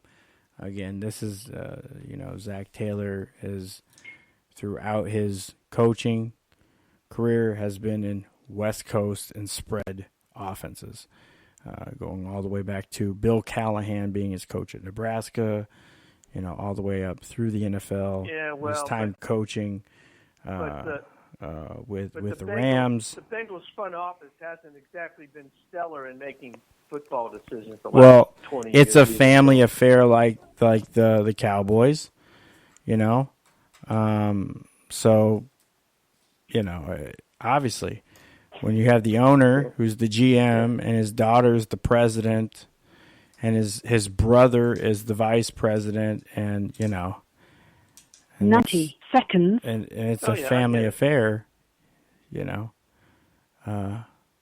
not every family-run business is ran great. The Cowboys happen to do an exceptional job of doing it, especially with, a franchise like this. It's not easy at all to do. The Cowboys have done a great job with everything but winning football 60 games. seconds. I mean, the organization as a whole is incredibly profitable and incredibly sound. Winning playoff football games. That's their problem. They're not winning playoff football games. Jason Garrett's career is 500. So in his 9 years or 8-9 years, whatever it was, the Cowboys, he's been 500. Cowboys under the last two coaches, and their last two quarterbacks have pretty much been a 500 team. They were just a little under 500 before that. After Aikman left. It has nothing to do with the quarterbacks or the coaches. Since the advent of free agency in the NFL, and I did a piece on this for, I don't know if I got it on our website 10 seconds. But I did a piece on this. The Cowboys haven't done anything. And a lot of it has to do, they never have adjusted to being able to deal with free agency. And the reason the Patriots are so good is because they have. I feel like you should do an updated article. They get rid of players. They get rid of players of a year or two early. They don't spend too much. They spend on and look. They've even gotten Tom Brady to basically play for half of market or 60% of market value, right? He's a $30 million quarterback who's playing for $18 million. 24. So, they've just done a masterful job of being able to piece together a team year after year, which is what you have to do. It's almost like a college environment, right? You retool, and Jerry built a team in 1989, basically, with all the draft picks from the Herschel Walker trade. He got his quarterback, got his running back, got his wide receiver, got some defensive guys. They rode that team for 6 years. And then when free agency came, they all left. He never has been able to replace it. So, I mean, that's my philosophy, my theory anyway, is what their issue is. And so they spend too much money on too few players is what they do. And then they don't have enough money to really shore up. You looked at the roster this year was fantastic, but it's not very deep. So, anyway. Well, I'm going to have to sign off, guys. I'm going to all right. Matthew, we have a great guest for next week. Great guest for next week, by the way. Dave Gorin is going to be joining us next week. And he is the, let me get his exact title here. Dave is the executive director of the National Sports Media Association, and they just announced their Hall of Fame class yesterday, which includes Dan Patrick and Mike Wilbon, among others. And so we'll talk to him about that next week and get his view on the state of broadcasting, because he's also an on-air talent here and there. So we'll be talking to him next week. Awesome. Looking forward to it. Hey, man, we'll talk to you later. All right. Kevin Crest, ladies and gentlemen. So, James, I know that you were not bought in on LSU.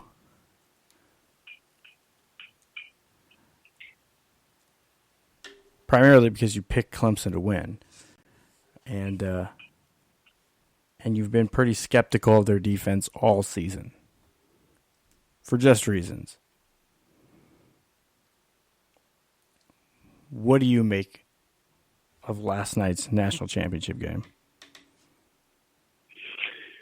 Oh, goodness. I was just listening, and I was like, oh, my goodness. I wasn't looking at the... What was... I'm sorry that Kevin Crest left, because I would have told him, what are you talking about? Because this is the same guy that said, watch out for Wake Forest playing Clemson this season. That's the same guy we're talking about. Well, he said, watch out for Wake Forest. Don't dismiss Wake Forest. And again, Wake Forest, again, after he said that, was winning, and they were ranked. They were in the ranks of the top 25. So, obviously, again, I agree with him on the point that it wasn't off base to say, hey, look out. Because, again, we're thinking, Clemson's going to win this game. They should win this game. And they should. But based on what Clemson had put out, it's not like they were blowing teams out of the water. Trevor Lawrence seemed to be having it looked like he was starting into a sophomore slump. They had to come up with the last play of the game to beat North Carolina. And for all intents and purposes, it felt like Clemson lost to North Carolina, even though they won. So it didn't appear they didn't show anything this season to really show that they were here and that a team like Wake Forest might have an outside chance. I'm not saying I don't think he was saying that they were being favored in the game. Just the same way, people that might have alluded to the unexpected start of North Carolina and Mac Brown, what he kind of got sputtering along at North Carolina, what they did. So if North Carolina, who last year seemed to be a bit of a dumpster fire, could come close. Again, Kevin Steele coming out with a 3.17, and just really, you could clearly tell North Carolina really prepared for that game, and that was the big game that they were looking for all season. But Wake Forest didn't look at it the same way. They felt confident in what they did, and they went out and tried to play their brand of football, which clearly wasn't up to that level. So despite, and again, that's what makes it tough. Again, I know you had Clemson up at 1 or 2 in your poll, 1, 2, or 3 in your poll, I think all season. Whereas when I was looking at it, it's like, I don't know. I don't have something tangible to grab onto here. Yes, do I think Clemson is a top 4 team? The thing about it is, yeah, but I don't have anything tangible to show that. Like, they're not putting that out on the field. And they're not scheduling competition that is, playing very mediocre competition and, just going out there on a leisurely stroll.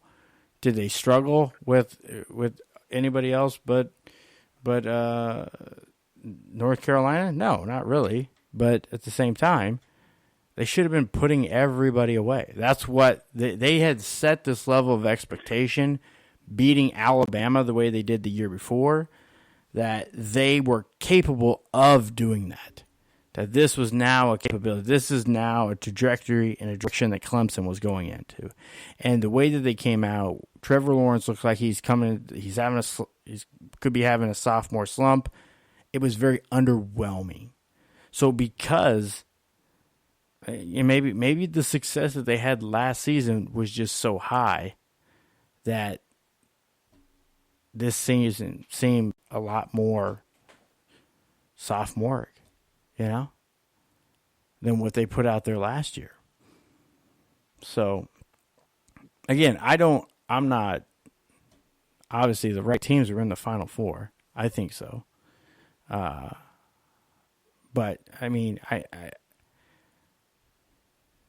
could say the Final Four. I mean, Oklahoma or Oregon. What? Either one of the two. Oklahoma or Oregon. I was fine with those four. Alabama didn't belong. Georgia didn't belong. Who else should have been in the Final Four that wasn't there? I'm not saying what in reference to the Final Four. I'm saying what in reference to Clemson. Because what I'm getting from you and what I was getting from Kevin was that Clemson didn't, quote-unquote, wow people this season. They did basically the same thing this season that they did last season. They didn't. It was not much difference to that at all. No, they didn't. Not much difference. They played, hold on. They played Texas A&M on the road last year. Yeah. And they struggled to win last year. They struggled to get a win against Syracuse last year, where they could have lost that game to Syracuse at home last year. Yeah. After that, they went on their But run. Syracuse was a much better team last year. They won that first game. They won the first game against Notre Dame, and then they beat Alabama. They had basically the same schedule this year, with the exception of Syracuse not being as good as they were the previous year. Texas A&M is nothing. So, with the exception of all the teams, nothing in the SEC West. exception of all the teams, nothing in the SEC West. so with the exceptions of all the teams outside of Texas A&M being down, being worse, Hold on, though. and instead of it being Syracuse, it was North Carolina. I get what you're saying, the generality of it, but it wasn't about did they have the same schedule? Did they? It wasn't about wow. You used the term wow. Yes, I agree. Yes, they didn't wow us like they did last year. That's exactly the point, though, because there's a level of expectation. The eye test, because the eye test wasn't there. The eye test wasn't there. We had Trevor Lawrence throwing multiple interceptions in a game. They ultimately win because they're playing lesser competition. But if so, I think what the general feeling and general consensus of Clemson, the first, let's say for 7 weeks of the season, was okay. They got by Texas A&M, but it was very underwhelming. They were not performing, and had they had more quality competition, the likeliness that they finished the season the way they did would have been reduced. And that's just, especially at the beginning of the season. If their first game's against Oregon, maybe it's different. I don't know. Because I would take Oregon over Texas A&M. But that's the point is, again, and they can't control their conference being down. They were the clear choice and the clear understanding by basically everyone that was going to win the ACC. It was pretty much theirs to, donate. It was theirs, Like, they just, by rule, they had to wait to a certain date to write their name on the trophy. We get that. But it's just the way they perform. Again, last year was a much different team. Again, no. But what I will say, the last season was a remarkably different team overall, especially on the defense. Like, that defense was tremendous. I mean, when you have your whole defensive line go in the first 50 picks, your 4 guys in the first 50 picks just from the defensive line.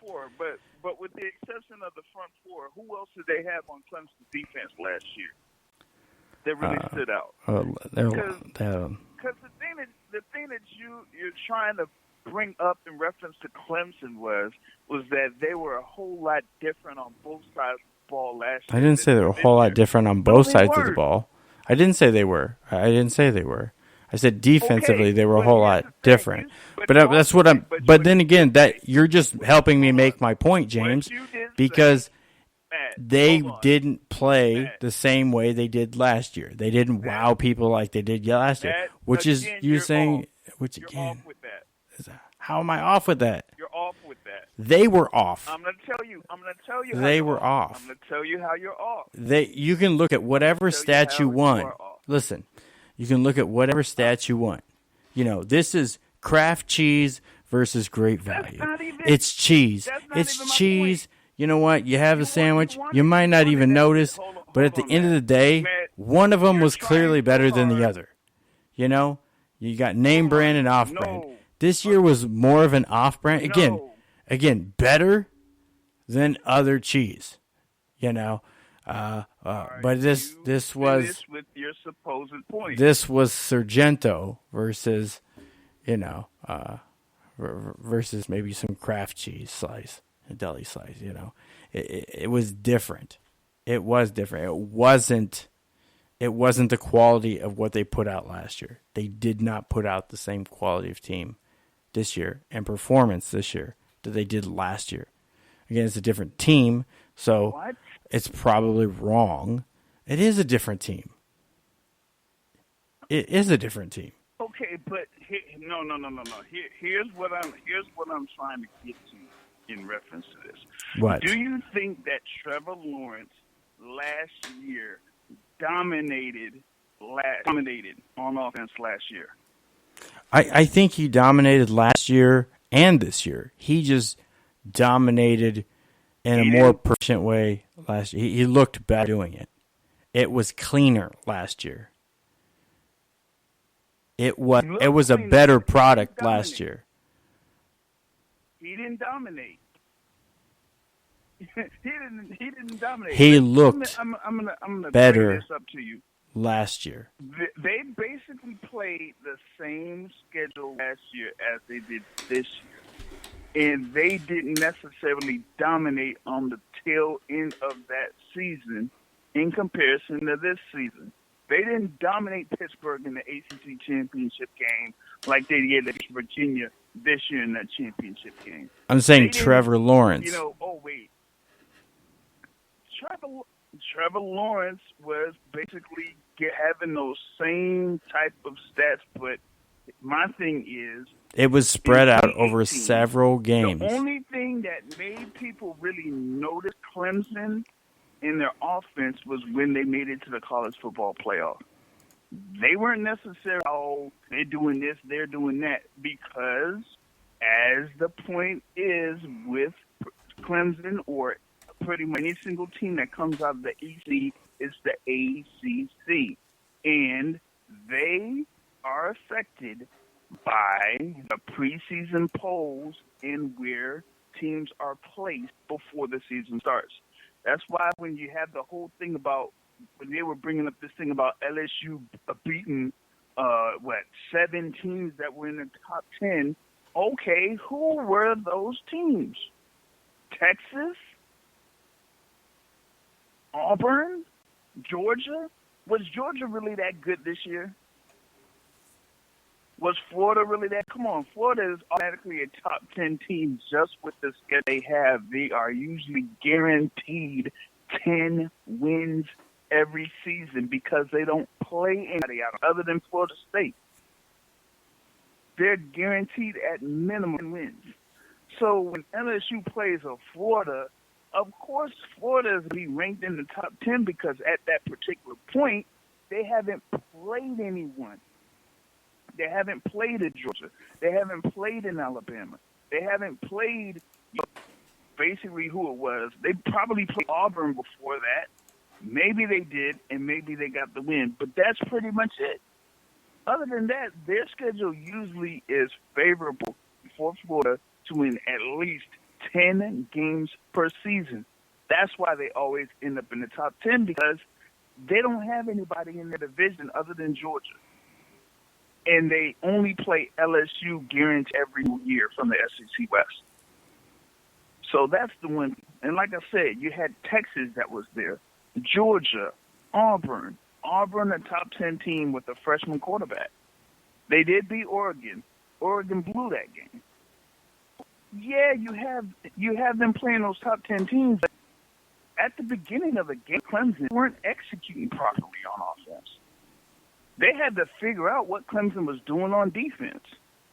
The major difference to that game was in the second quarter when Jamar Chase beat Terrell one-on-one 2 times. 4 big plays, one for a touchdown and one to get him in the red zone. In 21 quarter. Other than that, they only had 7 points in every other quarter. That was it. That was the thing about what they had with Clemson, because in the second half, at the beginning of the second half, they were up 28-17 and out. Clemson got the ball. They drove them, scored. It was 28-25. And then what happened was LSU scored that one touchdown to go up 32-25. And after that was when Clemson couldn't really execute and get the ball to the receivers. That's pretty much the tale of the game, other than a couple of calls that went on the side of LSU. But this wasn't like a flat-out blowout. This wasn't like anything, a pure domination by LSU. It was just that they made more big plays than Clemson did. That's it. Jamar Chase had over 220 yards receiving in that game. So, let me ask you this, James. Let me digress. Let me digress. 110 yards, but Georgia Tech. On the tail end of the game. Georgia Tech. Week 1. How were they? New coach. They were good? Was that a good team? We're talking about the ACC. We're talking about Georgia Tech this year. Game 1, their first game of the season. Opening game against Clemson. We're talking about the ACC. Okay. Georgia Tech. Was Georgia Tech. Clemson, or what was Georgia Tech good? Just yes or no? I don't put Tech on any good or any sense. Okay, good. Neither do I. Texas A&M, they're average. They're a quality opponent. Would you agree? At best. Okay. At best. Syracuse, they're worse this year than last year. Significantly. Right? Do you agree? Okay. So, in those 3 games, against average at best Texas A&M and very diminished teams in Georgia Tech and Syracuse, he had the same number of touchdowns as he did interceptions. And he actually had one more interception in those first 3 games than he had all of last season. Okay, so what he was showing to come out the season was 2 interceptions against a terrible Georgia Tech team. He played well, had a touchdown. Again, 1 touchdown, 1 interception against Texas A&M. That was a close game. You know, he had to throw more to get the win. They beat Syracuse handily. He had 3 touchdowns, but he also had 2 interceptions. So against a terrible team. Then he came out against Charlotte. Again, he didn't play long in that game. And then comes out, and then again, he didn't play that long in that game. Didn't need to. And then goes to North Carolina, and they squeak one out. He didn't have an interception in that game, but it was very close on a couple of occasions. So those are the first 5 games of the year, and they were tremendously underwhelming. Now, overall, if you look and you compare the stats from last year to this year, they're very similar. Except for this year, Trevor Lawrence had more yards passing. He had more touchdowns, but he also had more interceptions. It's the way Trevor Lawrence started the season and having that negative notion, that question mark in North Carolina placed in people's minds. I mean, they didn't come out and just wax everybody. They didn't, I mean, he had a good game against a really crappy Syracuse team.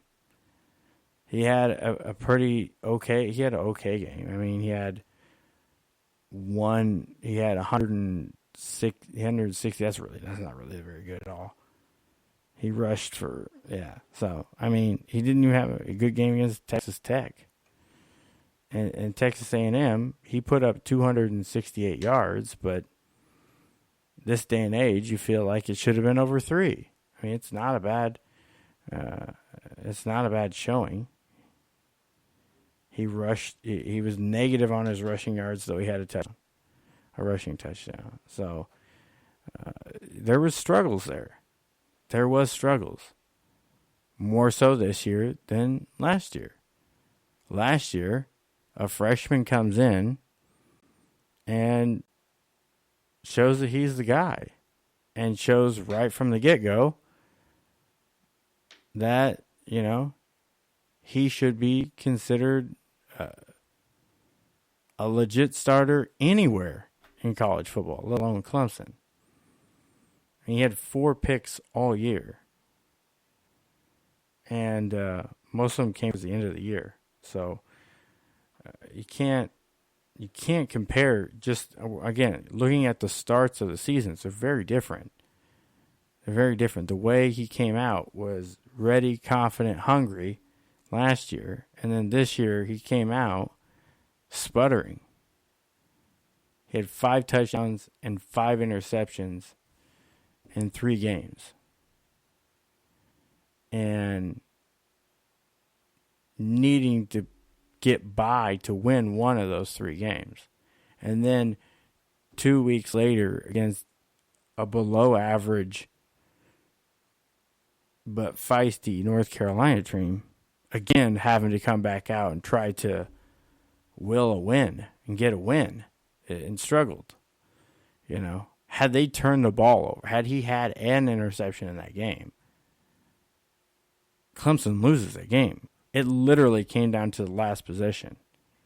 If the receiver catches that ball and he's out of bounds there, they lose. They are upset by an unranked, not a confusing North Carolina team. Again, that's why there's a feel to it like they lost that game. It wasn't an actual loss, but there's a lot of feel to that game like it was a loss.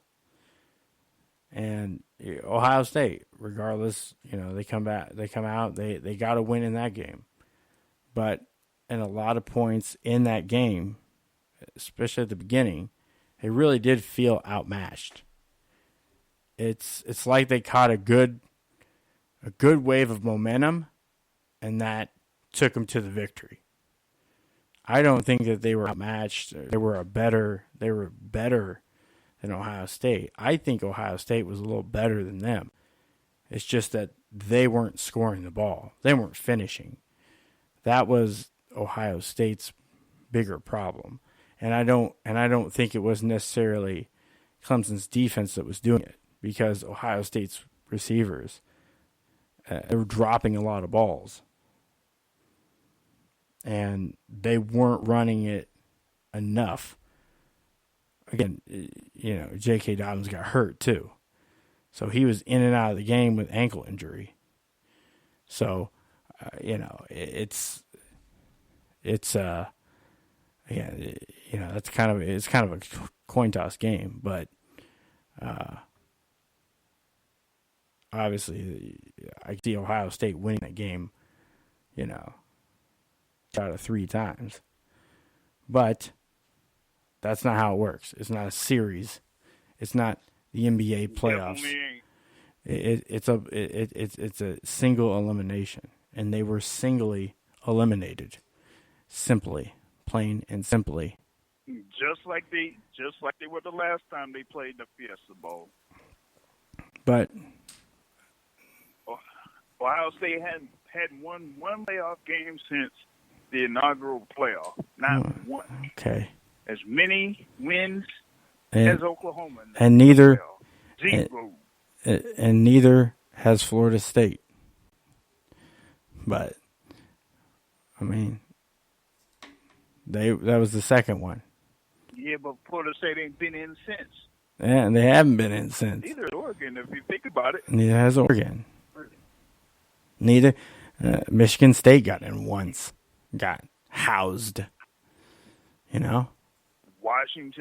Washington roasted. Well, they didn't get roasted. They put up a good fight. I think they showed a lot in that game, and then they just fell. They just fell. They should have had a much better team, because they have, Eason is a good quarterback. I think he is a good quarterback. We'll see. I'll see next week at the Senior Bowl. Pretty sure he'll have something to show there. He'll be at the Combine. So, but he has some good offensive linemen too. Washington should have played better this year. They just didn't, and their coach, is deciding to call it a career or stop for now. I don't know. Maybe he's looking for a year off, an opportunity. I don't know. We'll have to. Only time will tell. We only got about a half hour left. I do want to get into. The Shrine Game and the NFL playoffs. What do you make of the playoffs? The Packers finally, new head coach, new kind of philosophy, and they look kind of revived. It's as good as they look since the year they won a Super Bowl. Yeah.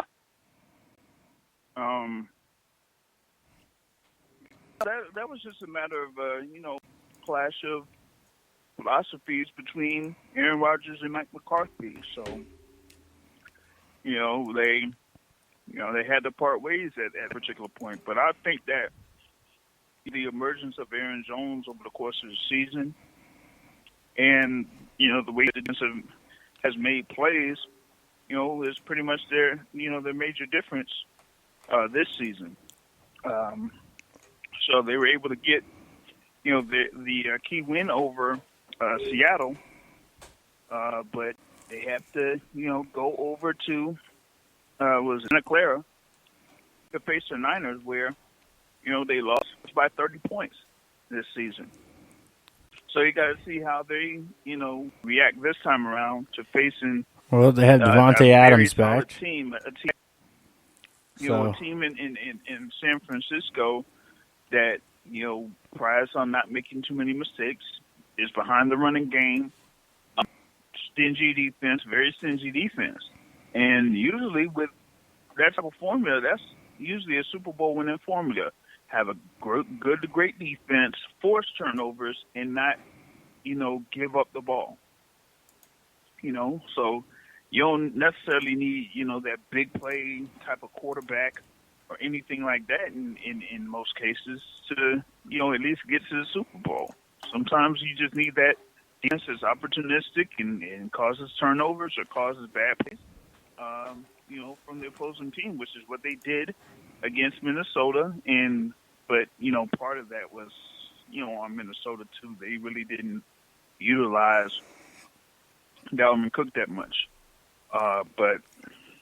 Much of the run game at all. 49ers for getting, and so props to the 49ers, and we just see what they're going to do in the NFC Championship game on that side. On the other side, you have the Derrick Henry show. And it's basically the same. It's Tennessee's pretty much what San Francisco is doing. Behind the running game. See if you could stop Derrick Henry, and people can't stop Derrick Henry right now. How about Ryan Tannehill though? And tell me about Ryan Tannehill. Ryan Tannehill. Oh. Tell me about Ryan Tannehill. Man. I thought I would have pretty much made him like, he's kind of, in this playoff run, he's kind of a couple of steps over Trent Dilfer. The Baltimore Ravens made that Super Bowl run behind their defense and behind Jamal Lewis. But he's, able to make a couple of plays here and there. Of course, you have like the memes floating around about, how he's doing so good in Tennessee while Miami, was struggling for most of the season. They finished off their season. Okay, so if you look back good, when he was on the field and playing, Miami was competing to get in the playoffs or were in the playoffs. Didn't go far, but still. They were like changing their coach every other year.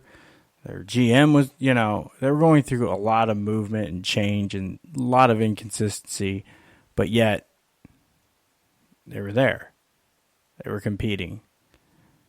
And, you could literally say there's not a whole lot different between the Dolphins and the Cowboys other than ownership.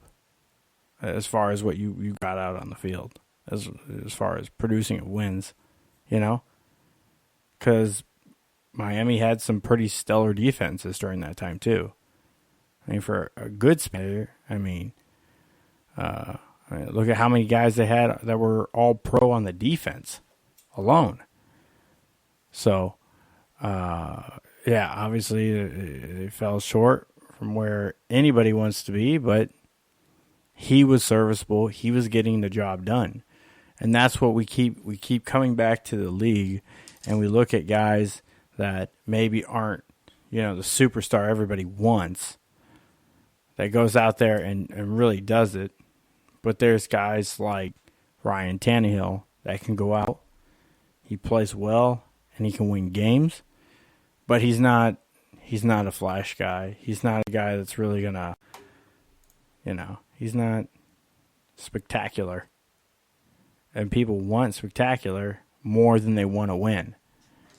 And that's the thing. So, obviously it works for Tennessee because they had a good quality running game. But they had a good quality running game with him while he was in Miami. And the defense was good. Same thing here. So, you could say a lot about the guy. Maybe you don't like him. Maybe he's not your ideal choice. Maybe he's not, a guy that you even pick up ever in your fantasy league. Maybe he stays unclaimed all year. I don't know. But in the real world, he's serviceable and he wins some football games. And he gets to the playoffs. And that's what usually teams are looking for. If you're in the playoffs, you have an opportunity. And then you can, try to ride a wave. If you think you're outmatched or out-talented or whatever. So, at least you can say that for him. I'd say that for him. Unfortunately,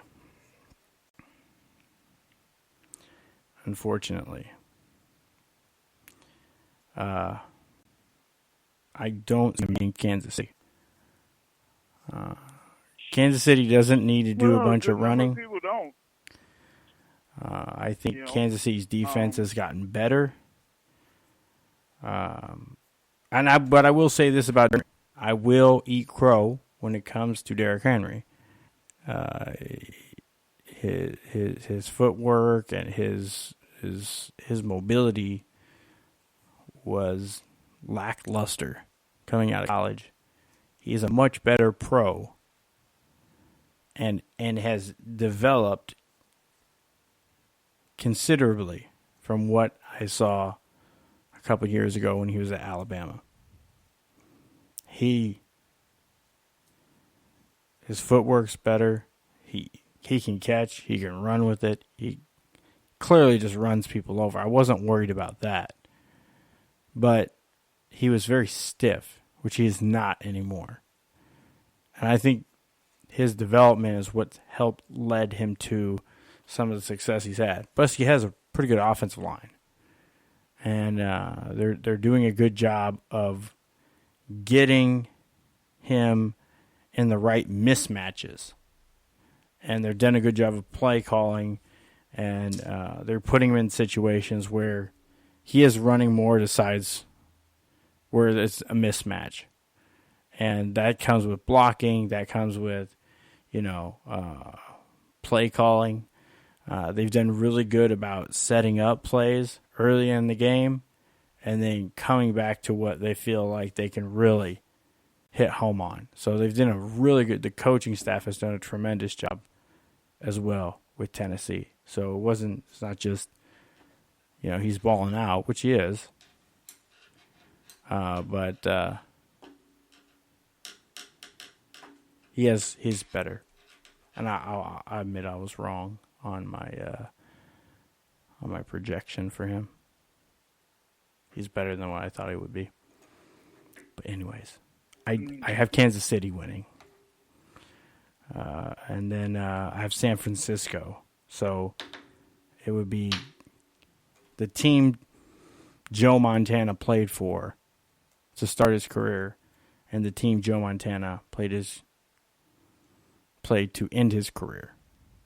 So in the Super Bowl in Miami. That's a lot of travel.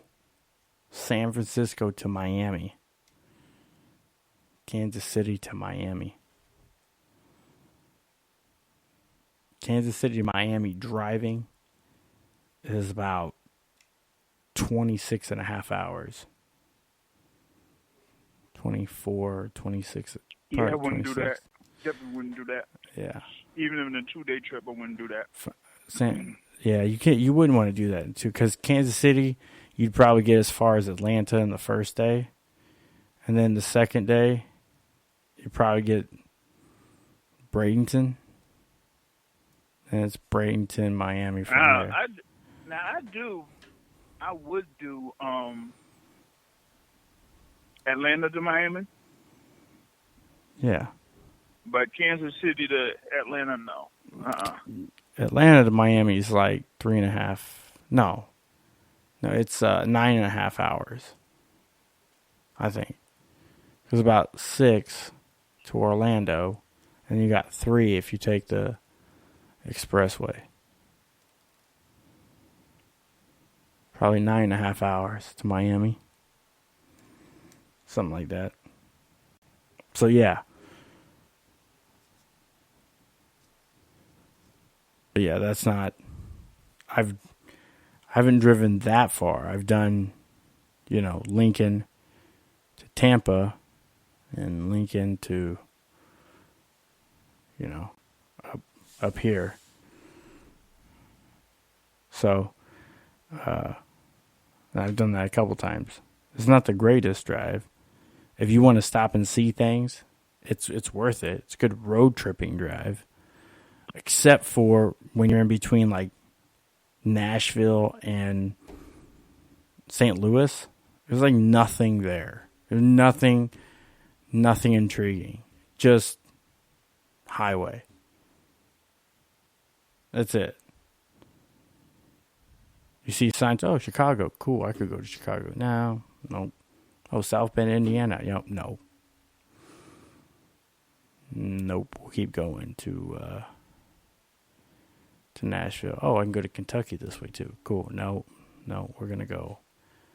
We're in Nashville. So, anyways,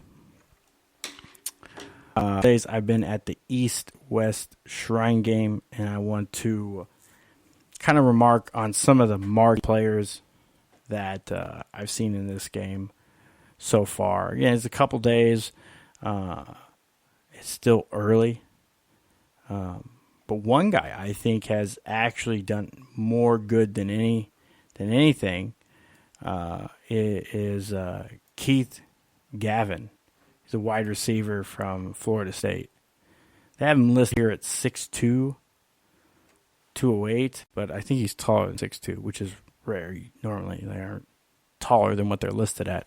But I think he's taller than that. And he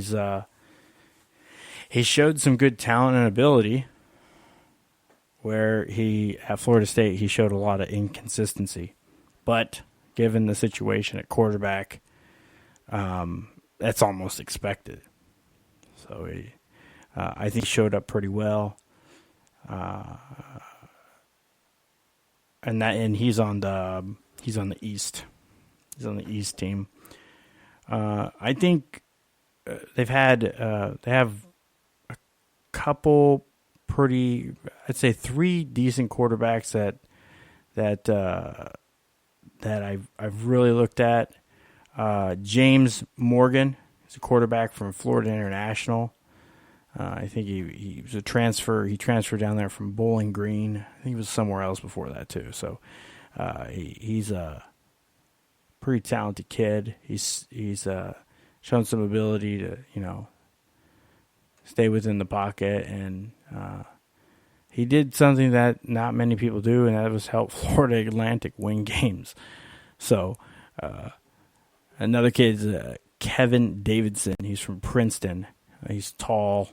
They have him listed at 6'4". He looks more like 6'6". Fits the bill.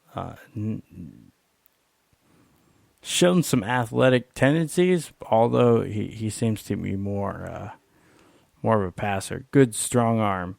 And then the other guy on the East team that stood out, the quarterback, Tommy Stevens. He's from Mississippi State. He was a transfer from Penn State.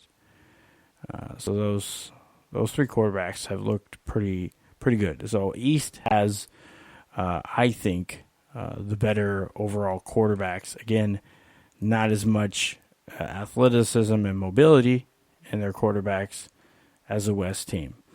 The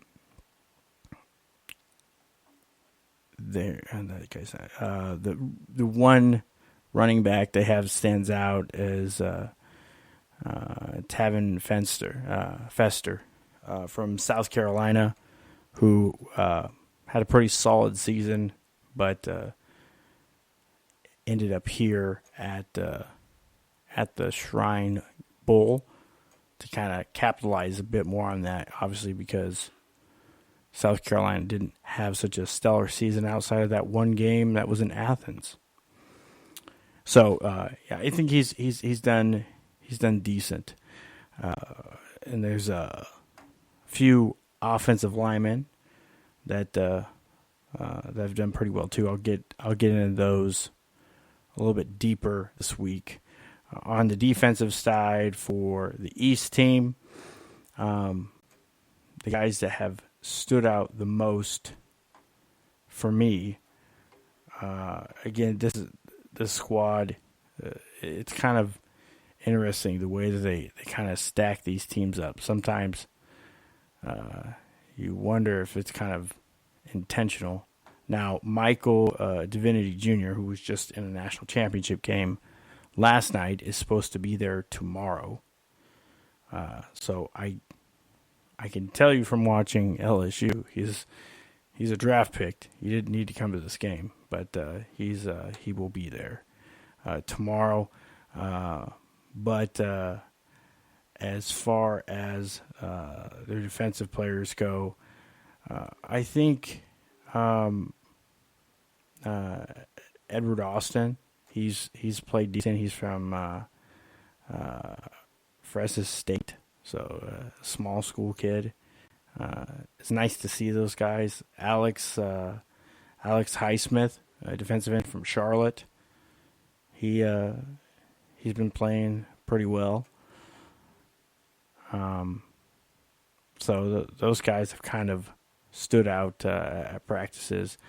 Outside of that, one guy that probably has been the most remarked guy on the offensive side was the quarterback. He's a quarterback at Navy, Malcolm Perry, but he's here as a wide receiver.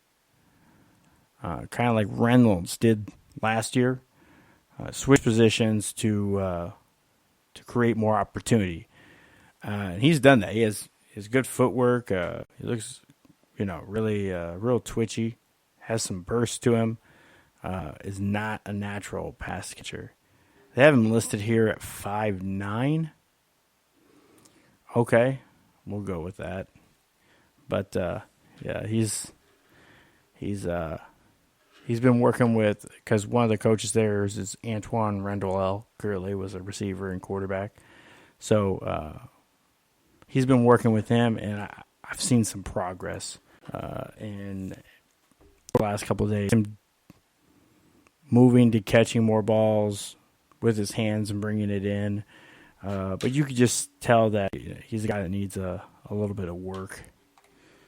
He's not, but athletic, could be one of those guys that they bring in and work on. You've seen a lot of quarterbacks come into the league in the last 5 years or so and move over to receiver or H-back or some sort of a slot or hybrid position, just athlete, and a little bit of havoc. The West team, for me, is clearly much more talented on the skill position. Starting at Juwan Johnson, wide receiver from Oregon. He's tall. He's big. He could be a tight end in the league, but he's really crisp with his routes.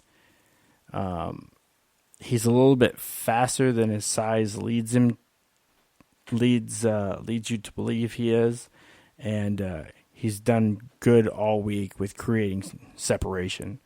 So he's really done well this week so far. Another guy I thought was going to do much better overall, who I still like as a prospect, is Nick Westbrook out of Indiana. He kind of caught on a little late today and was catching a bunch, but he was struggling with some drops in these first couple of days. Didn't really stand out as much. But who did is John Hightower, wide receiver out of Boise State. The dude is quick. He has burst, good hands. Unfortunately, I think he's a little undersized at 185. But the thing is, I want to see him run more of the route tree. It just seems like he's on a go route all the time. So I don't know if he's one of those guys that's just quick and relies on that speed, or if he's going to can run more crisp routes. I don't know. He's kind of one of those guys that kind of wait to see. On the defense, one of the guys that actually have stood out pretty well is Khalil Davis in Nebraska. They've moved around from a 1 to a 3. He's played 5 technique as well there. So they've really been moving him up and down the defense line, and he has some deceptive quickness some good quickness off the snap, and he's looked pretty decent.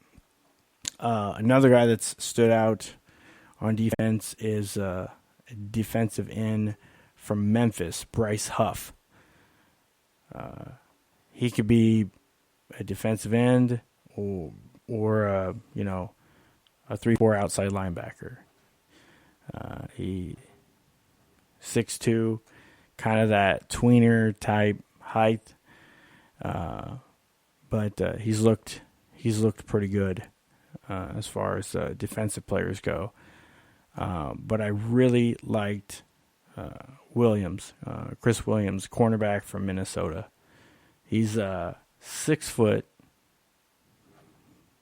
They have him listed 6 foot, 198. He told me he was 112 today. So he's the size of a safety, and he plays corner. And I know a lot of teams have talked to him. They're kind of experimenting maybe with the nickel, but he plays because he plays well and he can play physical. And that's where they look at the nickel, because they might want him to come up and run support.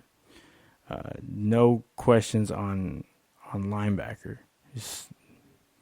But safety they brought up and nickel they brought up. So he's one of those guys I think is going to go, and he's going to have a really quality NFL career. So I'll have more on the East-West Shrine game this week. If you want to watch the game, it is Saturday at 3 o'clock Eastern on the NFL Network. So, James, one thing, we got like 2 minutes left. One thing. Yeah. Clemson and Ohio State, for the most part, a lot of that team, those two teams stay intact. You got a couple of key guys either on offense or defense that they lose, but for the most part, their core playmakers they keep their quarterbacks. They're keeping some of their skill guys. They both lose a little something on defense. But for the most part, I think that they're gonna bring back the most core players out of the top 10 teams that we saw. Oregon is losing almost their entire offensive line and their quarterback. So where that goes, I don't know. LSU loses couple out of their defensive backfield. They lose a linebacker, and they lose 2 defensive linemen. They lose Joe Burrow.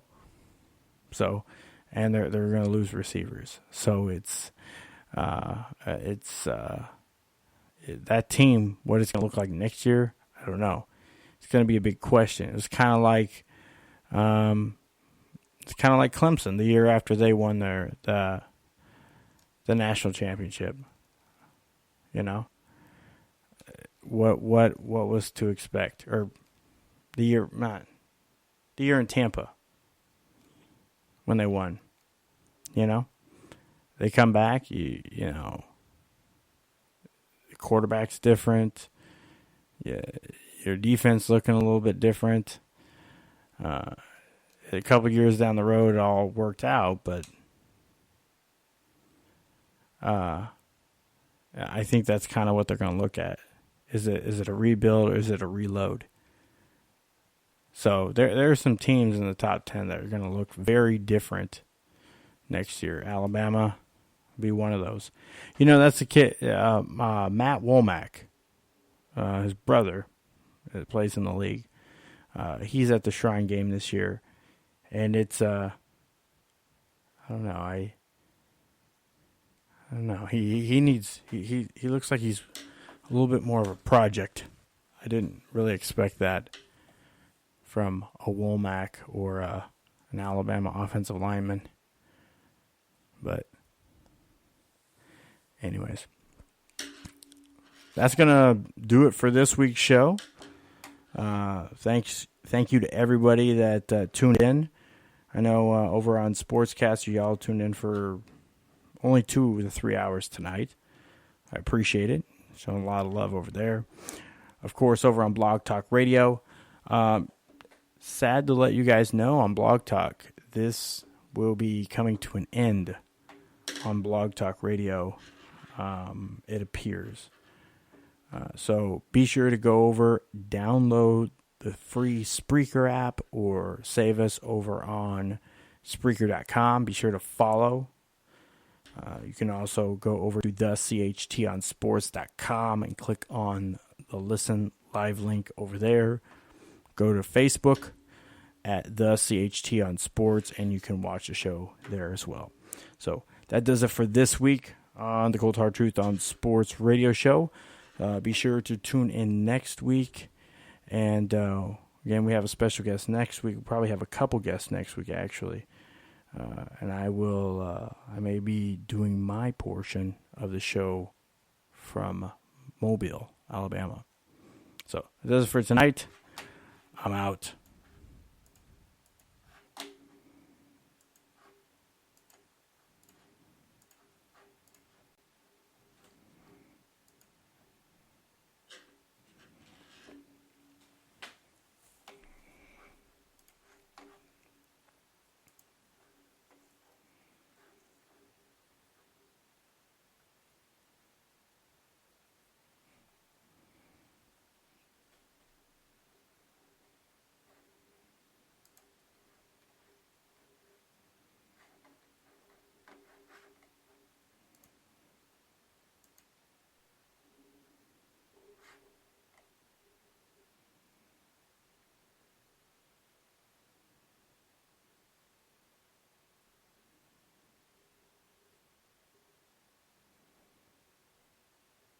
Thank you for using Blog Talk Radio.